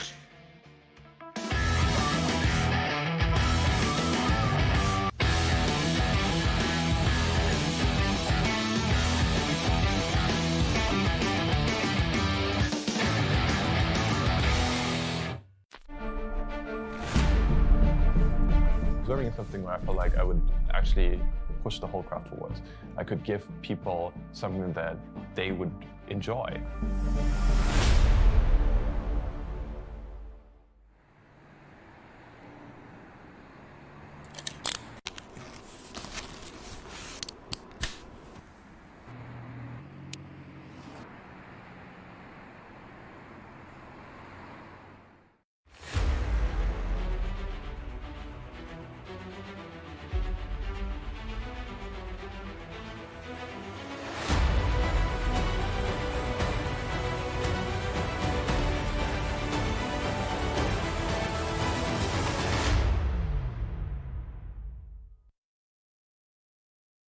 Ladies and gentlemen, it's time for another game. Game 2 of EG versus OG. I'm ODPixel here with Tsunami once again for this one. And game 1 was quite enjoyable back and forth. Did certainly end with EG looking to be the dominant side, taking that victory. Tsunami, the second game, different drafts, different heroes. What are we reckoning from the off? Topson is finally going to be able to play something that's Topson style. Kyle alluded towards, maybe Sumail will be able to rock Topson again. There is a entirely different, mindset between rocking a Topson Pango versus rocking a Topson Monkey King. This is a different beast, and a hero that will actually be relevant as a damage-dealing force later in the game. Actually, we got something going on. Yep, it's crit. He's going to take the level 1 Scorched Earth for this one. He's ready to chase down Ana and get... Oh, that's what you're talking about. I'm talking about bot. Well, hang on. I'm talking about this Beastmaster Boar and his Oracle being able to get a kill. We thought we were going to see first blood up top. It wasn't the case. It was down bottom. OG, Jerax, he's the one getting it. They do get the kill, of course, up top, but not before OG got it themselves. And yet again, EG are like, all right, fine, whatever. You can get first blood. We'll get all 4 bounty runes instead. Oh, they'll take that. That's a trade worth having. Notes out. We run down here by Crit. Crit's get the sticky napalm stacking up on him a little bit. The 4 of them. So, in some situations, a 5-position Batrider would be a real surprise, but OG have run this before, and as a result, it does seem like EG are prepared for it. Bulba, I'm sure, had notes on what to do, and while there's nothing like specifically situational against it, like, oh, let's like get like a Nyx Assassin or something like that, you don't really need to prepare that heavily for a Batrider. You just need to know, a 5-position Batrider, you just need to know that it's going to happen. So they drafted accordingly, and we'll see what No-Tail's capable of on it. It's not like, well, actually Crit has picked up a stick very, very early on, as is S4, so they are aware of what to expect at least. Now we'll see what sort of impact he has from this position, and how much he can do in terms of making space for Ana to find the farm on this top lane. S4. Well, let's use the orb to jump back a bit, as he did start to get those stacks built up upon him. Bottom lane, Arteezy already backing up, having to pop the first salve against this lane, and Seb and Jerax so far doing a good job of controlling the farm down bottom in this 2v2. And lane, of course, will be the interesting one as well. Last game, game 1, we did see Sumail get a significant lead in farm against Topson. This time round, with the heroes being as they are, though, unlikely to see sort of the same story happen. And a definite chance for Topson to break ahead earlier this time. Yeah, and a hero who will hopefully be able to do some sort of pick-off thing. Like, Pango, I don't know, it did not feel very Topson-y, and the way that he was playing it was also not a way that I would have expected. Like, him going the utility build. Sure, especially when it's a mid-Pango. Exactly. I was expecting, like, oh, like Maelstrom Javelins. Yeah, you get an early Javelin, exactly. Start walking around, start shredding people, but no, yeah. And it didn't work out. Yeah, and that may have been the reason why Ana felt so much pressure to initiate all the time. So this game, Seb may not have been able to get very many RPs off, but he doesn't have to deal with the silencer this time. So Primal Roar, pretty autopilot against a Lifestealer, goes into Rage, just roar him, stun him through his spell immunity, or maybe break Bane's Fiend's Grip channel. He's going to have a lot more options available. He will hopefully be a little bit more useful, is a bit bold to say, but hopefully he'll find more utility this game. So far, looking across the maps in terms of farm, very even. Just sort of the puck that's a little, about a wave behind. Up on the top lane, S4. Not the biggest of worries for him, at least for now. Yeah, his lane partner has decided to go down bot. His Crit prowling around. Has Hellbear Smasher, so he could get the clap off if they think they can find an opening, but Oracle Beastmaster is not a very easy target. No, for sure. And this is an Oracle with boots as well. Both heroes have boots on the side of OG in this offlane, so they're pretty maneuverable. Yeah, you try and go on anyone with any sort of early point in open wounds, it's going to be removed. Exactly, yeah, that's too. Pretty much, impossible to make a play, unless OG overextend down here underneath the tower, but as it's been, Seb and Jerax have been able to hold the lane in a good position. Make sure that Seb can get that easy farm as the Beastmaster without any threat, even with EG having the 3 members down here. It's going to mean that S4 can pick up some solo XP, as long as he doesn't get everything denied, and No-Tail's doing a good job of keeping eyes on the puck, making sure that S4 is pressured away from the wave and cannot stay close enough as Ana is able to hold that lane in prime position as the Troll. 22 and 10. Barely missing a CS at this point because of the easy lane that has been set up for him up top. Yeah, I don't really blame Crit for leaving, because even though it does look like S4 is getting hassled, which is true, what is a Doom going to do to help against a Bat Rider? You're just going to be there stealing experience from the puck. Neither are you going to be able to stop him from farming his Thompson. Scoops the double damage down. He gets it before Crit's able to grab it. Doesn't manage to get the third hit into the stun. And in fact, talking about stun, Samel gets his own off. There's the boundless strike, but in fact, Thompson, he's dead. Actually opts to running. Maybe if he boundless had that lifesteal, gets a hit off, could have maybe manned up against it, but it wasn't the case. He's dead. I mean, to be fair, he survived on like a sliver of HP after that auto attack, so he was like, I'm just going to get, you know, as much damage on this Doom as I can before I die. And then he's like, oh, I'm not dead. Now I'm going to get my Jingu stack. Well, this is awkward. It's a dead Thompson. It's not often you see him miss Split Earths. See him miss Mischief timings like that, especially against a spell so telegraphed as a Split Earth, but you know, it's a very, very small window. We have a high standard for Thompson. As now No Tail, he's not going to be able to dodge a Split Earth.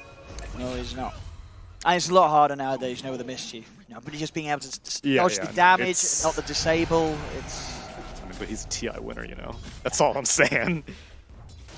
Every bit of damage does count. Yeah, I mean, yeah, you're right. If that damage didn't hit, could have had the chance to last that, but he didn't, and he said it's 3-1. Farm continuing to be very good for the Troll. Anna up top is going to have that bit of a head on Arteezy's lifestealer. Down bottom, though, Arteezy's going to try to move forwards onto Zed, but he's already lost Fly by his side. He has to be careful, Arteezy. Cannot stay anywhere closer to the two of them. It's a strong duo lane from OG, and we're certainly seeing that. In mid lane, Sumail is trying to do some fancy footwork around this Firefly. Oh, No Tail is going to die. Sumail will fall. Thompson jumps in, but Fly, can he do anything in terms of getting Thompson in return? Thompson trying his best to juke around the trees. Got the Nightmare to set up. It's going to allow Crit to walk in, and Thompson's gone. A Sad Eye Blast finishes off the job, and they will kill Thompson. Same time, though, Anna did manage to get S4 up top. So we're seeing sort of Thompson die in the middle lane, but definitely the biggest worry so far in the 6 minutes, the strongest here on the map, it is that Troll Warlord. Yeah, and Arteezy is having an interesting build. He's got Orb of Venom Chainmail right now. I can't say I've been watching like Arteezy's pubs or anything. I don't know what his traditional lifestealer build is, but I don't really see this very frequently, like a casual chainmail. And I'm assuming it's, I don't know, the armor's about as mid lane actually, Thompson. No, again. Even with those dodges, you're saving a bit of the damage, but the stun, you cannot dodge it. He's gone. Yeah. Back in the day, you know, a few patches ago. If I say a few patches ago, that feels like a few years ago. Yeah. He would have just been able to get out scot-free. He would have been able to play his way out, but not anymore. Touch him. Gaben says no. It's probably for the best. The silence onto Anna. He's in a lot of trouble here, and yeah, he's gone. There's nowhere to play his way out of that. Doesn't have the ult skilled yet. Yeah. Even then, I mean, maybe he's able to bring someone down low, but he's still going to die to a 3-man movement by that. Did not have Jerax quite close enough on support backup. And that's a big one to shut down. As we say, Anna's pretty much been having a free game for this first 7.5 minutes. EG, they make a simple move. They take him off the map. EG are being, like, in game one in this game, they're so good at knowing when these carries are isolated. And they, like, I don't think that it's based off of good vision or anything. I think it's just based off of game sense that they just know that, like, oh, it's probably isolated right now. In the mid lane, they knew, and now. And they go for him again. Although it's going to be the backup, and TP's coming in. Nope. Diving underneath the tower for this, but straight away, Jerax gets burst out of the game. Crit has to be careful as Thompson comes in with a boundless strike down onto the turret. The Axis as well, slowing them up. Anna has to be so careful. He's so low. He gets burst again. And now Thompson, he's got to be very careful. He's up on the trees, jumping away. They're trying their best to deforest the area and find the Monkey King. Won't be the case. Thompson does escape. But EG, 8 minutes in, making these aggressive moves, getting their cores in favorable positions, knocking Anna out of that top lane twice in quick succession. Now he has to do the walk of shame whenever he respawns to some other lane as they find No Tail trying to cut the wave. They've got him as well. Another kill to be found for EG. 10-4 in these 8 minutes. Mid lane Thompson's going to jump forward and look for Fly, but Fly, he has a Nightmare. There's also a TP available for the puck. Jerax will be able to get him out of the Nightmare, and Thompson does escape. Good job he did so as well. S4 did have the Dream Coil available. The Thompson stuck around underneath the tower. Space will be there down bottom for Seb whilst all the chaos is going on elsewhere. Seb does finish off the tier 1. Dire's top tower is under attack. EG continuing to posture, ready to make these moves. They have 4 heroes around this mid lane, 2 of them invading the jungle of OG. Oh, I'm dumb. The chainmail turned into phase boots. Lol. Okay, never mind. I know what it is on the Lifestealer. Yeah. Okay. So the fact that EG is being so active right now with Lifesteal, like he's not even looking for infest targets or anything like that. He showed up to kill the mid lane whenever Thompson was on the run. He's pushing up top. He's able to take that tower. It's kind of putting OG in a weird spot because they don't feel any lane is comfortable right now. Like Seb has been able to successfully take down the bot tier 1, but now Monkey King and Troll Warlord are kind of wondering, like they're competing over farm almost, and now Thompson has to create some room. Some out. Just try to break down the trees. Thompson's already moving around too much. In fact, he is going to commit for this. He has Seb and Jarek's whipping the balance strike onto the 2 of them. They'll pick up the 3 bounty runes so far. OG getting the bounty rune advantage. We'll see if they can find kills as well. They get the hold down onto Doom, but Doom, he's got the ult available. He turns straight away onto the Monkey King. Thompson's got to back away. S4 in with the 2-man Dream Coil. No-Tail and Seb in trouble. Seb cannot kill off Crit. Seb's dead, and so's No-Tail. They get the 2 supports. RT's in the river is able to finish off Thompson with the Doom down upon him. Thompson had nothing else to throw into the fight. As OG, they just end up throwing 3 of their lives away. Looking for that fight. Thompson wanting to commit, and it's always a dangerous place. They're close to the shrine. You know that a counterplay is going to come in, especially with how EG's been playing so far today. And they pushed their bets, OG. They tried to go for that, and it didn't end up working. EG more than ready to respond. Yeah, it's a rough 10-minute bounty rune fight. And Lifesteal was able to participate in nearly all of that, so he gets a ton of experience as well. It's oftentimes on the shoulders of Ana that OG is like, okay, we're fine as long as Ana is being able to farm up. But it's not going to be as easy on a Troll Warlord. Again, like in Game 1 we saw that Thompson was not really able to assist Ana in damage dealing.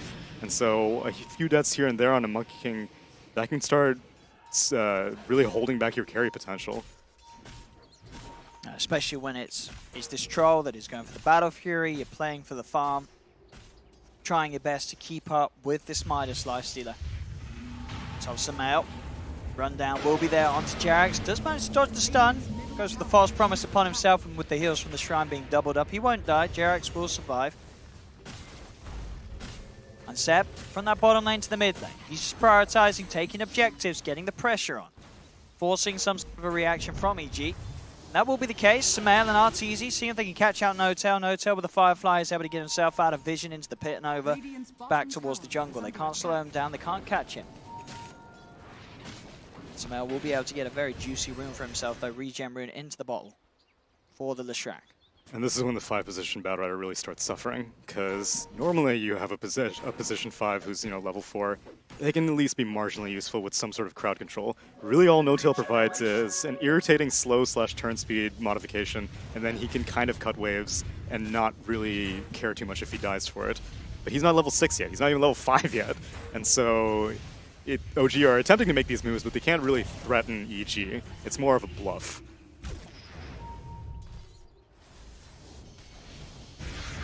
EG will make sure that OG do stop beating down on the middle tower. And Arteezy just continuing to do an impeccable job of finding the right places to be. Always in a position where he's getting this lane farm, and OG aren't making plays against him. They're moving into the jungle of EG, but they won't find Arteezy's Lifestealer. He's elsewhere. Yeah. We'll see if they find anything at all. It doesn't look like it. EG, again, incredibly prepared for each attempt from OG. They're grouped up around the tier 1. If you're OG, you're very unlikely to get on top of any of these members of EG without losing the trade yourselves. They are going to try, at least moving forward with the Oracle. Jarex will get a deep ward down. He's going to move towards this tier 1. Another ward down as well. Will be under that sentry, though, from EG. The thing is, Vision hasn't really been holding them back, because they have Hawk, and it hasn't really been like, oh, okay, now that we have really aggressive wards, now we'll be able to find Lifesteal or something like that. Really, the problem is, like you said, like, how do you even start to kill these EG heroes? without a roar to really initiate things, it's not easy. There's no Look at open this. wounds. Up top, I mean, Arteezy fully baiting Thompson in there, saying, please hit me. Please get the Jingu Mastery stacks up. Thompson, he absolutely fell for it. He went straight for the kill. Response is there. I mean, that you sort of look at that from an outsider. That's a very obvious bait from Arteezy, but Thompson falls for it. At the minimum, OG are able to claim a bot tier 2, but I really don't like Thompson having to like give up his life like this, because, I mean, maybe they have a grand plan, but I feel like that's what really held them back in Game 1, is just the fact that Thompson was tossing his life away, and while Ana was being able to get a lot out of it, and, you know, in this situation, OG are able to take bot tier 2, as they get a roar on Bane. They do. But Fly, he's still alive. I mean, he's able to brain sap the ball, but he's not even going to die. That's a roar expended on a support that you don't even kill. And EG, they've got the Dream Card down onto the two of them. S4 heads in. Anna's there on the high ground, so EG do have to be a little careful. They do not have Arteezy for this fight. Sumail being focused, the root's down onto the two of them. Sumail will actually get, fortunately, Flame broken back to safety as he's now underneath the tier 1 tower. Flight turns for the Fiend's Grip attempt out. Do they have the damage follow-up to kill that Beastmaster? That lovely lightning bounces and the Shockwave. Sumail and Crit working in harmony there to follow up the Fiend's Grip, get the kill onto Seb. There's the stun as well, out onto this Stroll, who has been saved for now by the False Promise, but he's taking heavy damage. He's surely going to pop after it ends as the blast comes in. Up to the high ground they go. A double kill for Crit, as himself with that Shockwave throwing it out numerous times in the fight, getting those 2 kills. Really nice play there from EG as a whole. And mid lane, Arteezy, he's just going to casually walk away. There's not anything that these 2 heroes can do about it. This is one of the rare situations that you are okay dooming the main carry whenever there's an Oracle on the team. Because the cheese here is that you're able to activate Battle Trance and you'll survive after the False Premise ends. But if you're doomed the whole time, you will not be able to cast your ultimate as a Troll Warlord. So this is a fantastic situation for a Doom to be in, because much as we saw in the previous game, Oracle was not able to do very much dealing with Global Silence, and here he will be able to get his spells off, but even then, being effective with them is a whole different story. It's definitely hard. 16 minutes in, 16-4, 5k lead for EG.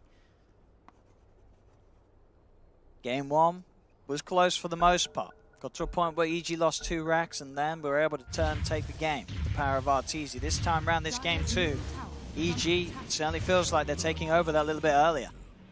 This game is going to be a hard climb for OG to really get their cores back into the game. The lead that EG has very early on. Yeah, and unlike last game, OG do not have like a Magnus in power to really help bring people up to speed. They're pretty much having to rely on their farming capabilities. Like Ana, he's going for a Battle Fury, so at least that'll help out somewhat, but Arteezy's much closer to his Radiance than he really should be. But you know, he's been playing it very, very carefully. He's been participating in kills, and hasn't died a single time. 1-0-1. He really hasn't. Bottom lane, Sumail found Ana. Ana does have the battle chance. Full turn, and Sumail has already used the ults, but he keeps himself at a distance, and woohoo, he's going to die. Ana will go down and return, so they get the 1-for-1. Crit being focused by Seb. S4's there on the side, though. S4, he's got the steedy rune, he's punching quite nicely. The stacks will be built up. Phase shift going to be used early, has the silence to stop the boundless, but it doesn't matter. OG, they'll pick up the kills. Seb's in with the double, and this time they do outnumber EG.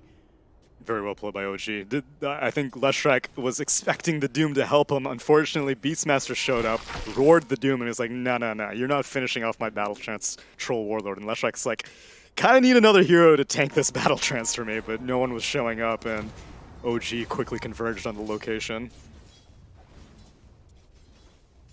And worth mentioning, of course, both teams having a core rushing for that Radiance. Arteezy very close to his. Thompson with the Monkey King build, going for the phase into Radiance. Okay. Something that we have seen before. And does allow sort of this hero that you're going to imagine is going to be on the front lines the most of the time to just have that extra sort of burn, that extra farm potential. Right, even just with the Wukong's command. Exactly, the reach of the burn. It's immense. Everybody's going to be on fire. Around the pit, EG. Wanting to push back, take this tier 1 mid. Ana, set the Battle Fury timing, 18 minutes in. It's there. And the thing is, with a Monkey King Radiance, it doesn't necessarily need to be a farming item, because if it was like a Troll Battle Fury and then like a Monkey King Battle Fury, that's very concerning, because EG are going to start pressing the issue before those heroes will have time to be like, oh, you know, we'll you know, farm up in the jungle and take advantage of our Radiances or Battle Furies or whatever. Monkey King can use his to fight with very effectively, and again, buy more time for Ana has consistently been the name of the game for OG.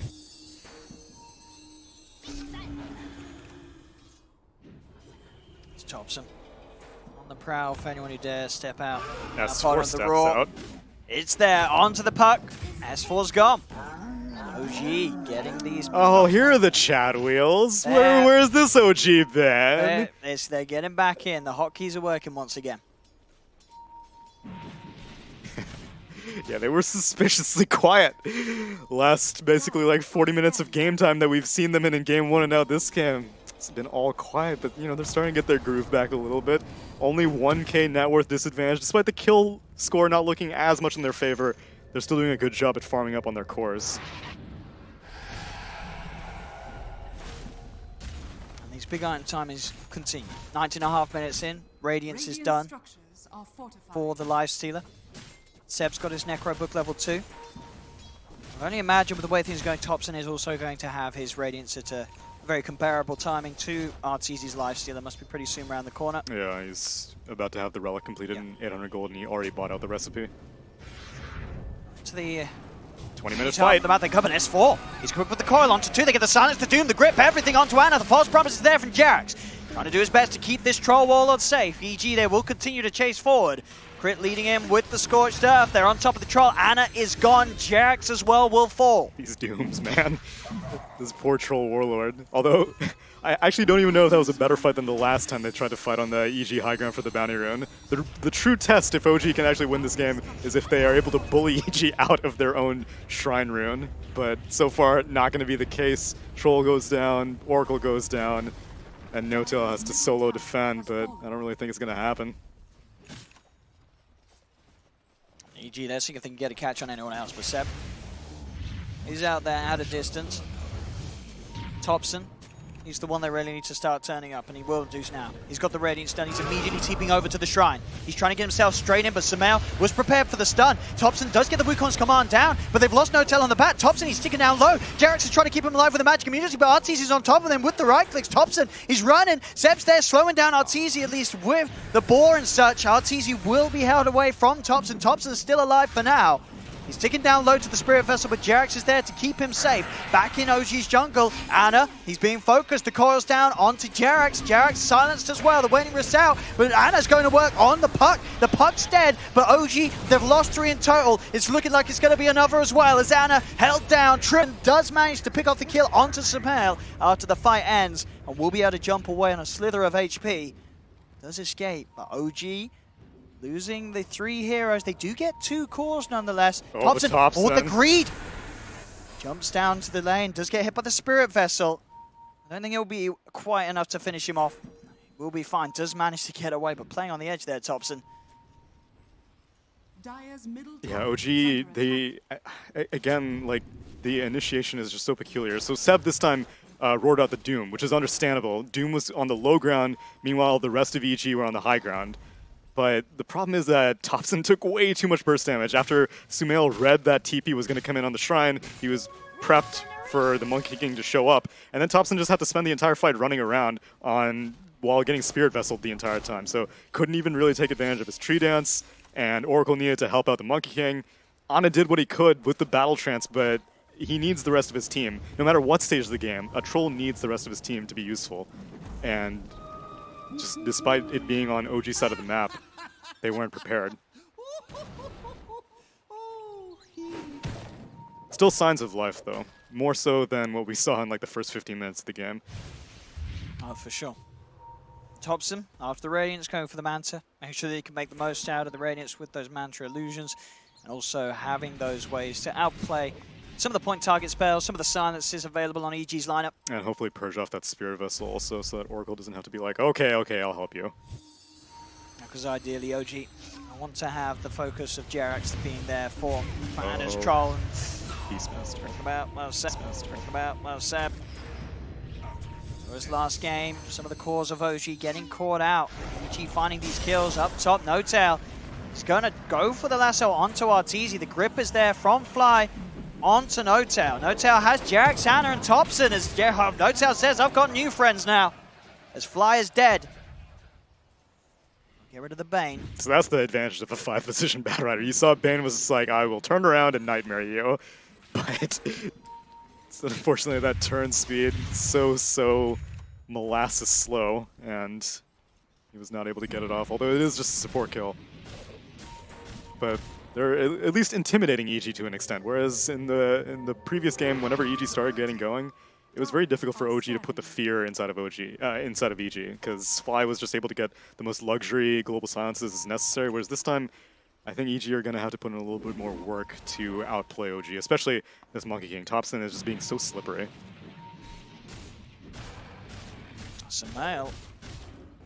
As this Invis rune he is, who does he have nearby? He has the Doom in the neighborhood. Finds the lead in with the stun, allows Crit to close the gap with the Doom, and this is Troll all alone. The Invis rune allowing that setup. They even get Jarek's as well. Straight up onto the high ground, EG find 2. Let's see if they can put a lock on all 4 of these bounty runes, because bottom one probably won't be contested. Problem is, Thompson is starting to push out bot lane, and he's going to make his way to the tier 3 tower, so someone has to come defend it. It's going to be Doom. And actually, instead of going for runes, they're going for Roche. Okay. Or maybe a little bit of both. And we will see Fly at least head out the pit up to the high ground to grab one of the bounties. Elsewhere, Seb takes one. Okay, they stopped going for Roche. I was like, that doesn't seem It's a little easy. scary, especially when there's a Monkey King still alive. Right. Radiance, Wukong's command. Can be a little tricks to fight around in those close confined positions, such as the Roche pit. Yeah, thankfully they have some ways of finding him. The illusory orb is an amazing resource to find a Monkey King hiding in the trees. And now we gotta smoke up on OG. See if N0tail can find a grab. Of course, as a support baddie, he's He just does not relying have a on blink a dagger. Tranquils and a wind lace to close the gap. Oh, and he killed a ward, so his triangles are broken also. OG. Definitely the line. I mean, both lineups can take this Roche. Both teams, of course, not wanting to let any chance of their opponents getting a hand on it. They know that either side is going to be after this for now. As EG have the high ground, OG sending Jarek's forward. Smoke's going to wear off. They're trying to get the wraparound. N0tail still looking for an angle to find a lasso from the trees. He does manage to find it. S4 instantly reacts. The silence and the coil down. N0tail's going to be saved though. False promise is there for Jarek. That's Sumail dead. They'll move in. The Wukong's command down, burning all of EG. Fly surely will fall, and he does. That's a Bane dead as well. They lose N0tail, but they get 2 kills. Anna's in on the front line. He's trying with the up, but that's him dead gone. They didn't have to save for him because Jarek's had to save N0tail earlier, and now Jarek's has been left alone. EG will strike back hard. As Seb falling down, he's gone. OG will lose the fight. As OG making that aggressive move, but EG quick with the response once again. Sumail, no hesitation with the buyback. They know that they're fighting on an area of the map where they will have that map position advantage. They know if they get that fight, they are going to get Roshan, and it certainly looks like they'll do so with ease. Into the pit they are. OG, they had 3 dead. Only N0tail and Thompson alive.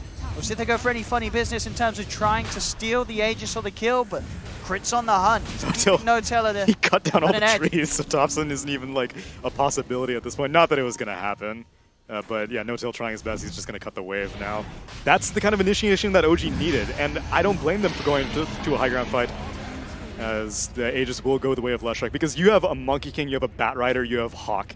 You have so much of a vision advantage that EG respected it. They were like, okay, we're not going to stay near the river. We're going to back off a little bit. And Lasso came back, but Lasso came onto Leshrac, but quick reactions from S4 to keep N0tail in position so he can't drag that Leshrac down. And he's basically saying you have to fight on our high ground. And so EG were able to buy back on the Leshrac, finish him off.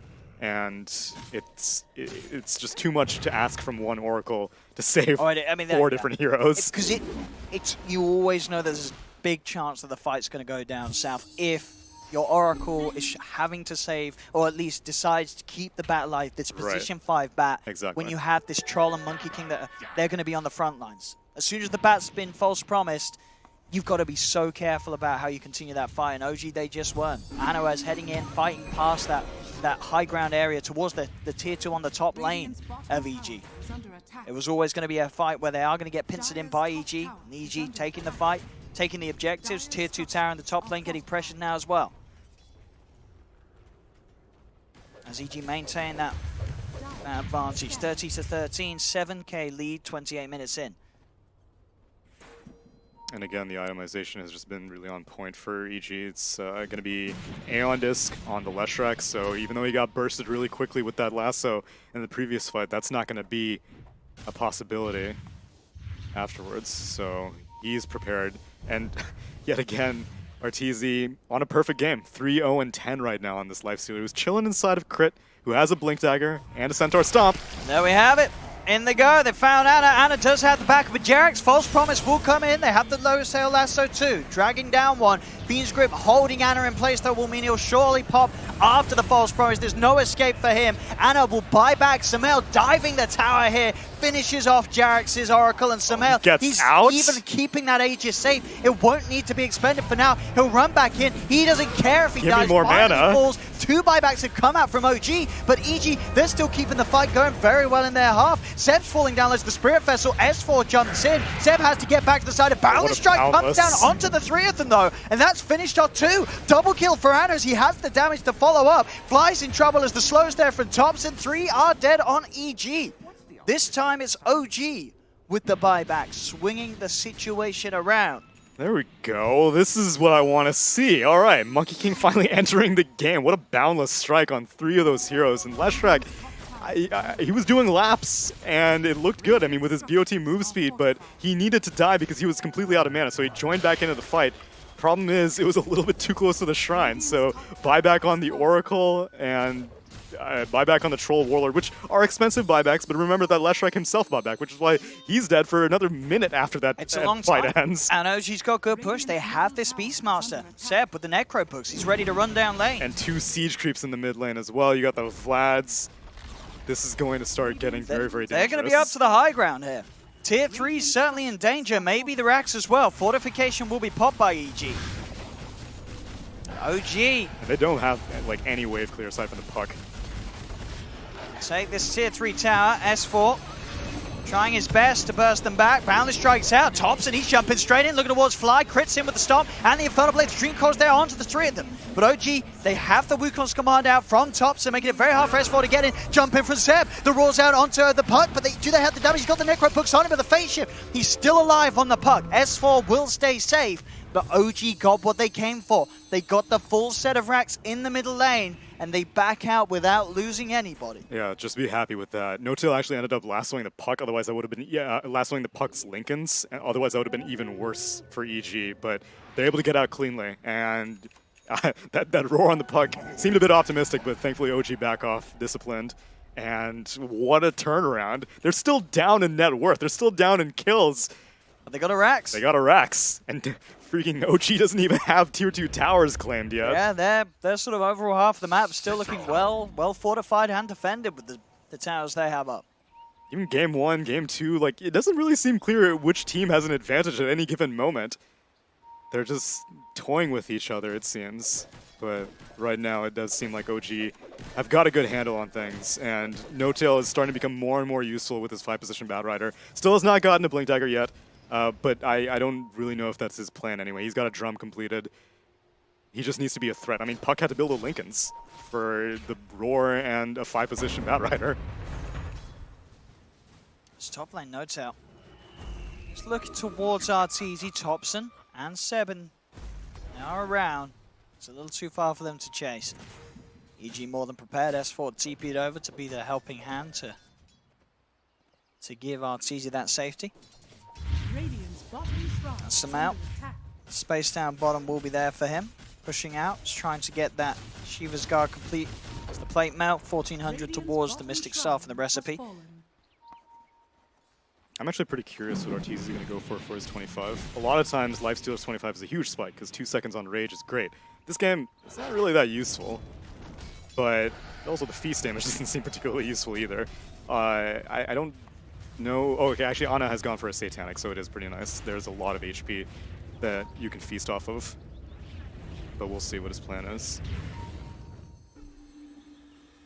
Arteezy with that AC. And Basher, he certainly hits hard. But how much harder can he hit? He's approaching 6-slotted status. He's going for the Abyssal Blade next, so definitely going to help out.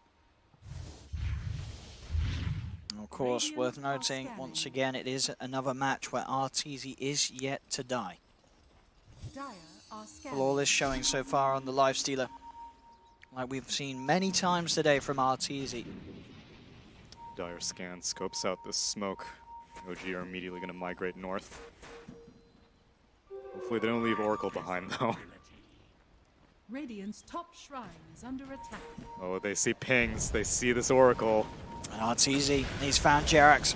Straight on him, as you say, getting that wraparound onto that key support that OG need to allow their cause to fight. Jerax gone for 70. Perfect way for EG to open up potential to find more, and they're looking for it. Oh, and Crit's creeping on Ana. He has Doom available, and he certainly will drop it if he can. The fog will come into play as Ana... The rest of the team is converging. I don't know if Ana will feel safe TPing at any point. Yeah, can even... Is there any chance of escape? Back towards mid, Thompson does find the Wukong's command down to fly. Ana's... But this is certainly the bigger catch.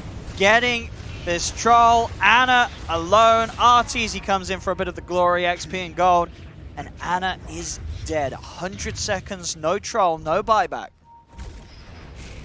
Yeah, that's rough. That's extremely rough because Roche has potential to respawn in 20 seconds. Lasso on the Lifestealer. I mean, but into what? Yeah.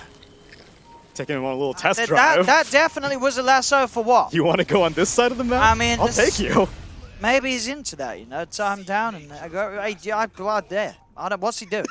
No time. Sometimes it just feels good to be able to lasso Lifestealer because those opportunities don't often come. Sure. I mean, we say you got to hold back the emotion. Yeah, you're right. You're right. No time. I mean, Jerax is sponsored by OpenAI. He's og.jerax.ai.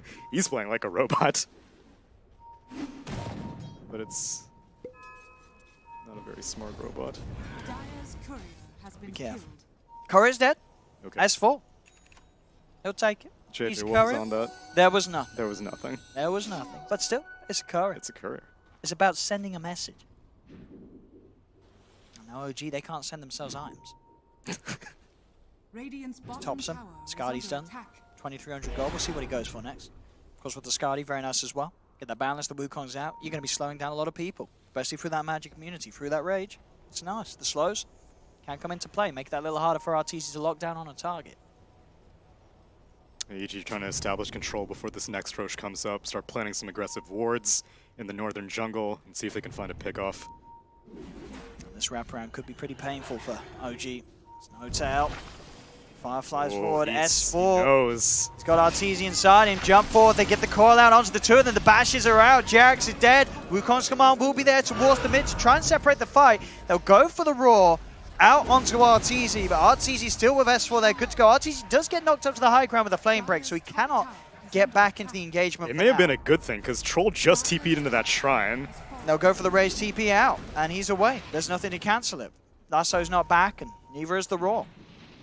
Yeah, if he was actually able to get out, he would have caught a face full of Ana's Troll Warlord, who is now on the run. They want to fight.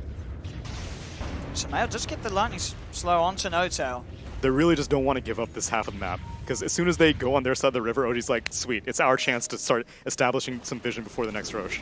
So really, EG are just kind of bullying them that, no, you're not allowed to know what's going on over here. You just stick to your half of the map. And we can certainly feel that. And it always feels strange. It's sort of like the game one. You know, OG... Game one, they took 2 racks, but it didn't really feel like that changed much. I mean, this game, sure, it's not 2 racks, but it's still a set of racks, but you don't really feel any sort of implication of them taking that racks. E.g., they're holding the map, holding their positions, holding the control of the overall game in a manner that feels like that racks doesn't mean anything. Arteezy, lead rages, make sure there's no instant follow-up after the lasso, but of course the Roar will still be there through the magic immunity. Arteezy Can he run himself away? Oh, Jumps into Sumail. Crit's going to be jumping in on the front lines. Oh, what a centaur stomp. As Crit will happily die for this. He got RTZ out safely. He's going to take a long time to get bought down. In fact, Sumail, S4, what a coil. the coil is onto the four of them. The silence as well. RTZ on the front lines. He's ripping them apart. 3 dead on OG. Anna, they're trying to fight back, but RTZ is a triple. It's an ultra. As S4 turning back in, Crit dies, but he is more than happy to sacrifice himself for that one. Going in with the Doom, allowing RTZ to back up, get inside S4. RTZ's like, take me home. S4 says, you know what, mate? We're fighting this. Straight back in, he goes on the puck, 4-man dream call. Bibbity bobbity, everybody's dead. I want everyone who was Crit lulling whenever Gods and Kyle were going to bat for him being a top 5 player to reevaluate what just happened with Doom making an amazing maneuver. What a centaur stomp, buying enough time for EG to disengage, and like you said, what was it, bip bop boom, something like that? Bibbity bobbity is the said Cinderella, right? Couldn't say it better myself. And that's a tier 3 tower, S4. He's a puck. Doesn't care, he's taking towers. He's got a lot of money now in his bank, 4,500 gold. He can start working on those Dagons, get a bit of burst damage on himself, and now they can push in EG, OG. They've got 3 dead. There's a couple of buybacks there, but Tops and Anna will be sure. But they don't want to use them. They're very soon to be back in the game. They will lose Rex because of it. Top lane, that's full set of Rex gone. EG take it. But they haven't claimed any tiers 2s yet, so, well, aside from the top lane, so not being able to claim much more than that. So they are now even with Rex. However, they are 19k net worth up right now. The lead, quite an incredible one for EG.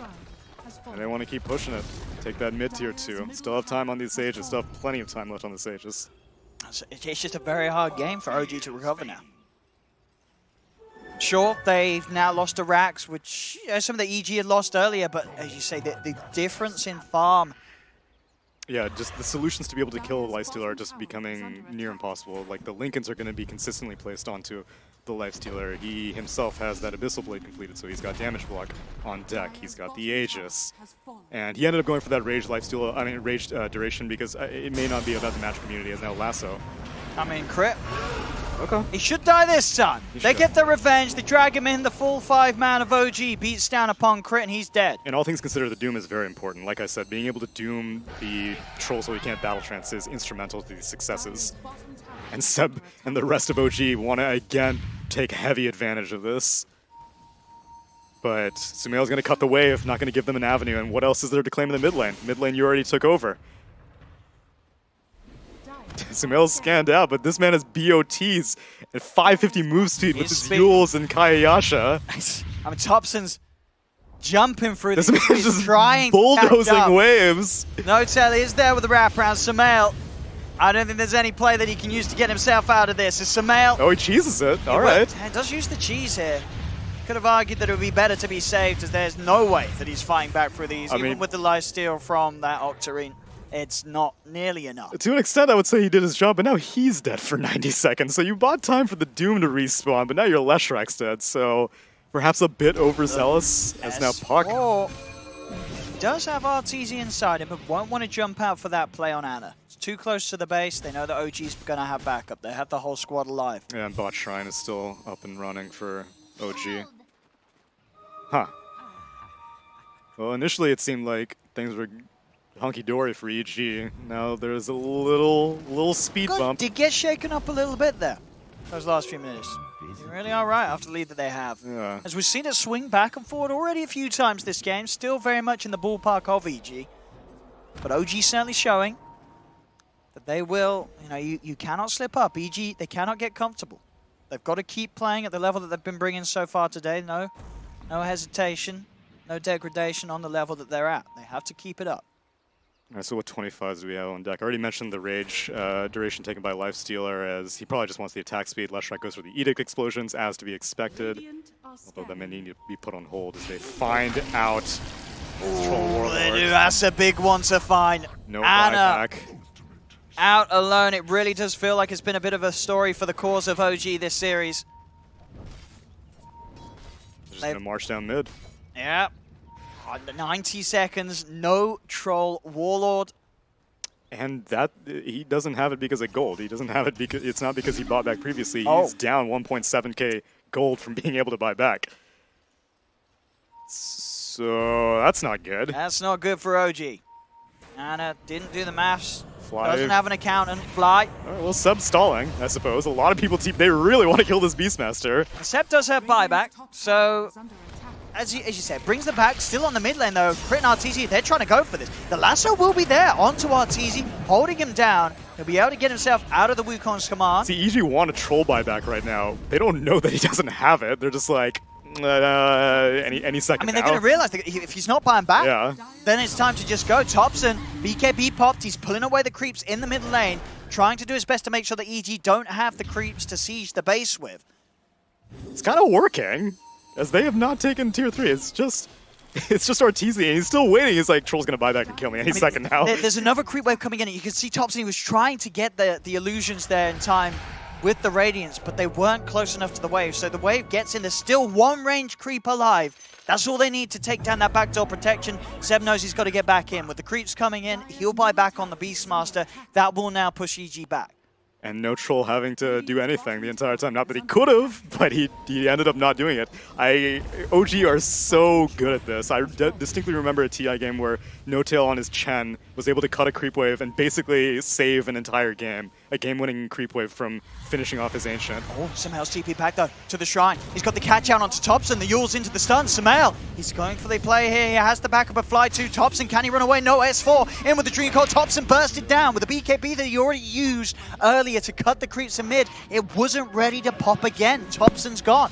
He has buyback though, so not all hope is lost. Really, OG are just trying to cut the waves as frequently as possible, keep EG as away from their Ancient as possible, and they're buying time. I don't know what the end game is necessarily. They're still going down net worth consistently. You know, they've had to spend the Beastmaster buyback earlier, but they're still in the game, and I think that's all they care about. For now, at least. But it definitely feels like we're getting up to that final attempt from OG. Holding on against this power that EG's bringing. 25k lead. There's the buyback. OG, they've smoked up behind Anna. Oh. Anna, BKB is going to be popped very early. EG easily able to just kite that one out. Wait for it. And now this double siege creep wave is going to end up not being able to do very much. Got to watch for the initiations of either S4 or Crit. One of them finds that. I don't even think this is because jump. EG are like playing like very, very cautiously. I think it's really just OG are making EG work for it extremely hard. Just at every attempt, cutting creep waves, split pushing out the map, making it as hard as possible for EG to feel that they're in a position to raise to the high ground. Bottom lane, Samael. Look for Thompson, this time BKB and TPR there. He's gone, does mean that here's a Monkey King without a BKB for a push if it comes in within the next minute. And he also hit 25, went for the command ring AoE, which definitely makes sense with the Radiance. ZG, they feel comfortable enough to make a jump now. They may feel that they're not too pressured to do so. Man, on is super far out. This man is so incredibly confident. And S4's in. Jump. Abyssal Blade. Dream Core. Down onto Seb. Saves there from Jax. False Promises out. Seb will be fine for now. He's taking a lot of damage though. So may still pop after it all. He's able to blink back with the safety of the False Promise. The damage will explode him. These Edict explosions just chewing through this tower. Here's the push from EG. Still being a little careful, just having Arteezy on the front line. They don't need to put anyone else out there. They sit behind the Lifestealer. They play reactive, ready for anything that's thrown this way of Arteezy, but it's hard for OG to do so. Without Seb's Beastmaster for 100 seconds, of course his buyback still on cooldown for 5 minutes. OG, they've got to do their best to try and hold 4v5, but it's going to be ever so hard. Thompson tries to go and gets the BKB out, but the Fiend's Grip, Arteezy as well with the right clicks. That's going to be a dead Thompson Monkey King for 2 minutes. Anna moves in with the BKB, the battle chance as well. He's doing a lot to bring down Arteezy. Oh, a nightmare. Arteezy, the nightmare, and inside of the heroes he goes. Arteezy's fine, jumps back out, he'll survive. Anna's in trouble, Samael's diving in, Fly as well. Samael gets the double. Jax, he's out of the game as well. OG falling left, right, and center. GG is called. EG, they take the game, they take the series. They come out as the true winners today, EG. A fantastic day one for them here at the Disneyland MDL Major. Amazing from Fly with that nightmare save at the end. The game was pretty grim for OG at that point, but that just goes to show, it just basically encapsulates how well EG played. Even though we saw, some very flashy stuff from the cores, RTZ dying 0 times, that ended the game with a score of 12-0-20. I think it was really the supports that ended up winning EG both games. Really, Crit and Fly. Yeah, the support play, but it really, overall as well, just the way that EG has turned up to this LAN. Sure. It feels like this is the EG that the fans have been waiting for, right. that the fans have been posting about, memeing about. This is the lineup playing at the level, and with sort of, pretty flawlessly. They're not making the mistakes that you would have seen this squad do so before that would have frustrated many online. Yeah. They're here at that's a third place EG. What we're seeing right now is a championship EG. It's definitely looking good here on day one. And that is the series done. EG 2-0, taking it against OG, turning the tables from what we saw in the last time that these two teams met, as today EG proving to be the stronger squad by far.